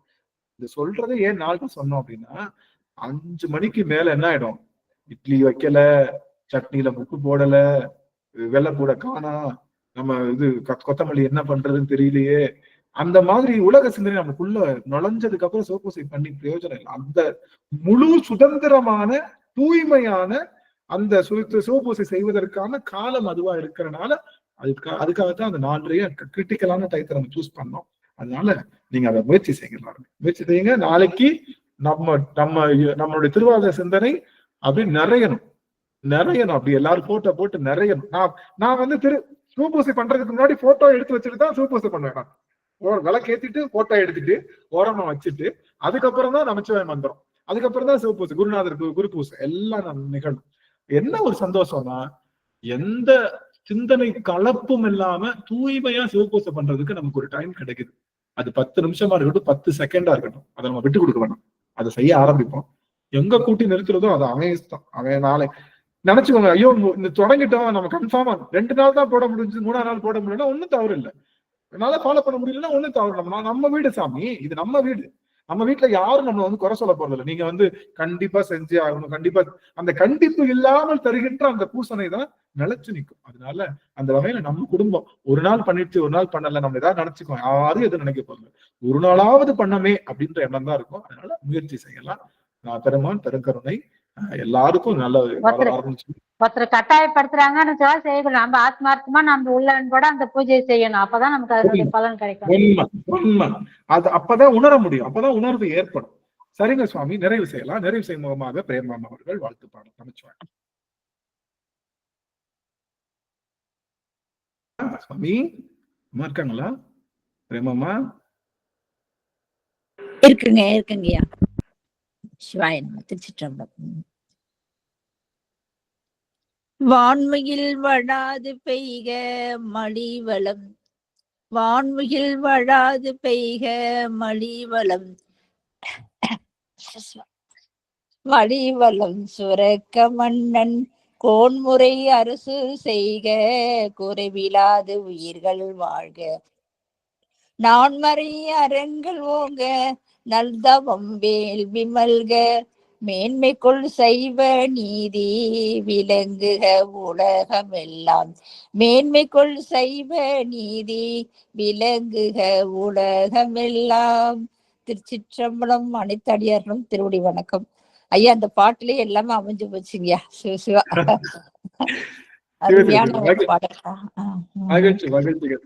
அடியார்கள் ஏதாவது கேள்வி இருந்தா எழுப்பலாம். அது இல்ல உங்களுக்கு ஏதாவது கருத்துக்கள் செஞ்சாலும் பதிவிடலாம். உங்களுக்கான கால அவகாசம் 3 நிமிடம் தான். 3 நிமிடத்துல நம்ம க்ளோஸ் பண்றோம். சிறப்புங்கய்யா. அறம் அதாவது அறத்தை தான் நம்ம சொல்றோம், பெரும்பாலும் எல்லாம் அறம் தான் நம்ம சொல்வோம். ஆனா அந்த ஒரு இடம் செழுமையா இருக்குன்னு சொன்னீங்களே, செழுமையா இருந்தா அந்த வேத விற்பனர்கள்லாம் அந்த மந்திரத்தை ஓதி அந்த இடம் வந்து சிறப்பா இருக்கிறதுனாலதான் மழை பெய்யுதுன்னு சொல்லுவோம். அந்த ஒரு கருத்து சிறப்பு. ஆனா நாம வந்து என்ன சொல்வோம், நல்லவங்க ஒரு அன்னதானம் பண்றவங்களோ அவங்க நல்ல உள்ளத்தோட சில காரியம்லாம் செய்யறதுனாலதான் அந்த மழை பெய்யுது அப்படின்னு ஒரு உதாரணம் மேலோட்டமா சொல்லிடுவோம். ஆனா வேத விற்பனர்கள்லாம் நல்ல வந்து மந்திர ஆற்றலோட அவங்க சொல்ல சொல்ல அந்த நீர்வளம் இருக்கிறதுனால செழுமையா இருக்குது. செழுமையா இருக்கிறது வந்து அங்க மற்ற எல்லா உயிரினங்கள் பூ எல்லாமே சிறப்பா இருக்கு என்ற ஒரு கருத்து அருமையா இருந்ததுங்க இன்னைக்கு. சிவாய நம்ம. நன்றிங்க சுவாமி. இன்னொரு அடியாருக்கு வாய்ப்பு. குளிக்காம விளக்கு வைக்கலாம்னு தெரிஞ்சுக்கிட்டேங்க. சாமி, புறந்தூய்மை நீரானவையும் அகந்தூய்மை வாய்மையார் காணப்படும் அப்படின்னு சொல்வது போல, இந்த குளிக்கிறது எதுக்காக அப்படின்னா அது வந்து நம்மளுடைய எல்லா சுத்தம், ஏன்னா புறந்தூய்மை இருக்கணும்ன்றதுக்காக. ஆனா அதை விட முக்கியமானது அகத்தூய்மைன்றது நம்ம எல்லாம் மறந்துடும். எல்லாரும் குளிச்சுட்டு கோயிலுக்கு போகணும், கோயிலாம் சாமி கண்ணை குத்திரும் சொல்றவங்க, பொய் சொன்னா சாமி கண்ணை குத்திரும், அடுத்தவங்க கெட்டது நினைத்தா கண்ணை குத்திரும்ன்ற அந்த அறச்சிந்தனை நம்ம சொல்றோம். அப்படி சொல்லியிருந்தா கண்டிப்பா இன்னைக்கு நம்ம எப்படி குளிக்காம விளக்கேற்றதுக்கு பயப்படுறோமோ அது போல யாருக்கும் எதுவும் நினைச்சிடக்கூடாதுன்ற பயம் நமக்குள்ள வராத காரணம். முக்கியமானதை சொல்றதுக்கு எது முடியுமோ அதை சொல்லிட்டு முடியாத சொல்லாம நானும் நம்ம என்ன பண்றோம், இது வந்து நம்ம பழகிட்டோம். அதுக்காக குளிக்காம இருக்கணும்னு சொல்ல வரல. அந்த 4:30 அப்படித்தான் பண்ண முடியும். 4:30 போயிட்டு நான் போய் குளிக்கணும்னு நினைக்கிறப்பவே இந்த சோப்பு வேணுமா அந்த சோப்பு வேணுமா, அந்த ஹீட்டர் ஆன் பண்ணிருக்கா இல்லையா, மேல இப்படி சிந்தனைகள்லாம் வந்துட்டு அதுக்கப்புறம் சோப்பு வேணான்னு சொல்லுவான். அடியன் எழுந்தமா அவனுக்கு தெரிஞ்சது, அவன் சுடலை பொடியே பூசுறவன், நம்மளை என்னைக்கும் விட்டு தர மாட்டான். அதனால அவனுக்கு தேவை நினைவே கோயில், நெஞ்சமே சுகந்தம், அன்பே பூசனை கொள், வாராய் பராபரமே அப்படின்னு சொல்வது போல பெருமானுக்கு நம்ம செய்யலாம். அதனால அப்படியே செஞ்சுக்கணும்னு இல்ல, 4:30 அப்படிதான் பண்ண முடியும். பண்ணிட்டு நம்ம கைலாயத்துல 4 நாள் 3 நாள் குளிக்காம அருமை அருமை. இதுக்கு மேல என்ன வேணும்? உண்மைதான, கைலாயத்துல போய் குளிக்க முடியுமோ? சந்தியா முடியுமா சுவாமி? கேட்கல, விட்டு விட்டு கேக்குதுங்க சுவாமி. அம்மா விட்டு விட்டு கேக்குது. அதனால அது ஒண்ணும் பெரிய தவறு இல்ல, நீங்க நல்லபடியா பண்ணுங்க. மகிழ்ச்சி மகிழ்ச்சி சுவாமி. எல்லா அடியார்களும் குரல் பதிவு முடிஞ்சா கொடுங்க. நம்மளுடைய குடும்பத்துல உங்களுக்கு உள்ள, ஏன்னா கால நேரம் ஆயிட்டனால அடியன் க்ளோஸ் பண்றேன். நடராஜன் ஐயா சுவாமி, ஐயா உதவுவார், ஐயா வருவார். நடராஜன் ஐயா சுவாமி. அதாவது சுவாமிய வழிபடணும்னு நம்ம மனசளவுல நினைச்சாலே போதும். எதுவுமே இல்லாட்டியும் நமக்கு அதை ஏற்படுத்தி கொடுத்துருவார். அப்படிதான் வந்து இந்திரனுக்கு காவிரியை இங்க கொண்டு வந்தது. அதனால வந்து நம்ம மனசளவுல நம்ம இதை கும்பிடணும், சுவாமிக்கு இது இல்லையே அப்படின்னு சொல்லி எது இல்லாட்டியும் பரவாயில்ல, கும்பிடலான்னு கையெடுத்தா போதும். நம்ம என்ன நினைக்கிறோமோ அது நமக்கு கிடைச்சிரும், கொடுத்துருவாரு. சிவானமங்க ஐயா, ஐயா சொன்னதை கேட்டு எங்க வீட்டுக்காரர் சொல்றாரு, இதுதான் சிறப்பா. நடராஜன் ஐயா சொன்னதை கேட்டு சொல்றாரு. மகிழ்ச்சி மகிழ்ச்சி. அதாவது இந்த உரைப்பு வேணும் பெருமானுக்காக. நம்ம எதையும் அவனுக்காக நம்ம தியாகம் பண்ற அந்த உரைப்பு தான் எதிர்பார்க்க. அந்த உரைப்பு கிடைச்சதுன்னா போதும், வேற ஒண்ணுமே இல்லை. கிளாஸ் அவரும் கேட்டிருக்காரு, இன்னைக்கு கிளாஸ் அவரும் கேட்டிருக்கிறாரு. நன்றி நன்றி தியாகராஜன் ஐயாவுக்கு நன்றி. ஆமா ஆமா. அதனால அப்புறம் ஐயா ஒரு இது நான் ஒண்ணு கேள்விப்பட்டேன், அது அடியாரு முன்னாடி சொல்லலாம் அப்படின்னு சொல்லிட்டு. ஆனா எல்லாருக்கும் தெரிஞ்சிருக்கலாம். அதாவது மாணிக்க வாசகரும் உற்றாரை யான் வேண்டேன் ஊர் வேண்டேன் பேர் வேண்டேன் அந்த பாட்டுல சொல்லுவாரு, குற்றாலத்தூரை அமர்ந்துரையும் கூத்தா உன் கடற்கே கற்றாவின் மனம் போல கசுந்துருக வேண்டுவனேன்னு அவரும் குற்றாலத்து ஈசனை சொல்றாரு. நம்ம நாவுக்கரசரும் அங்கமாலையில உற்றார் ஆறுலரோ உயிர் கொண்டு போகும்போது குற்றாலத்தூரையும் கூத்தனல்லால் நமக்கு உற்றார் ஆறுலரோன்னு பாடுறாங்க.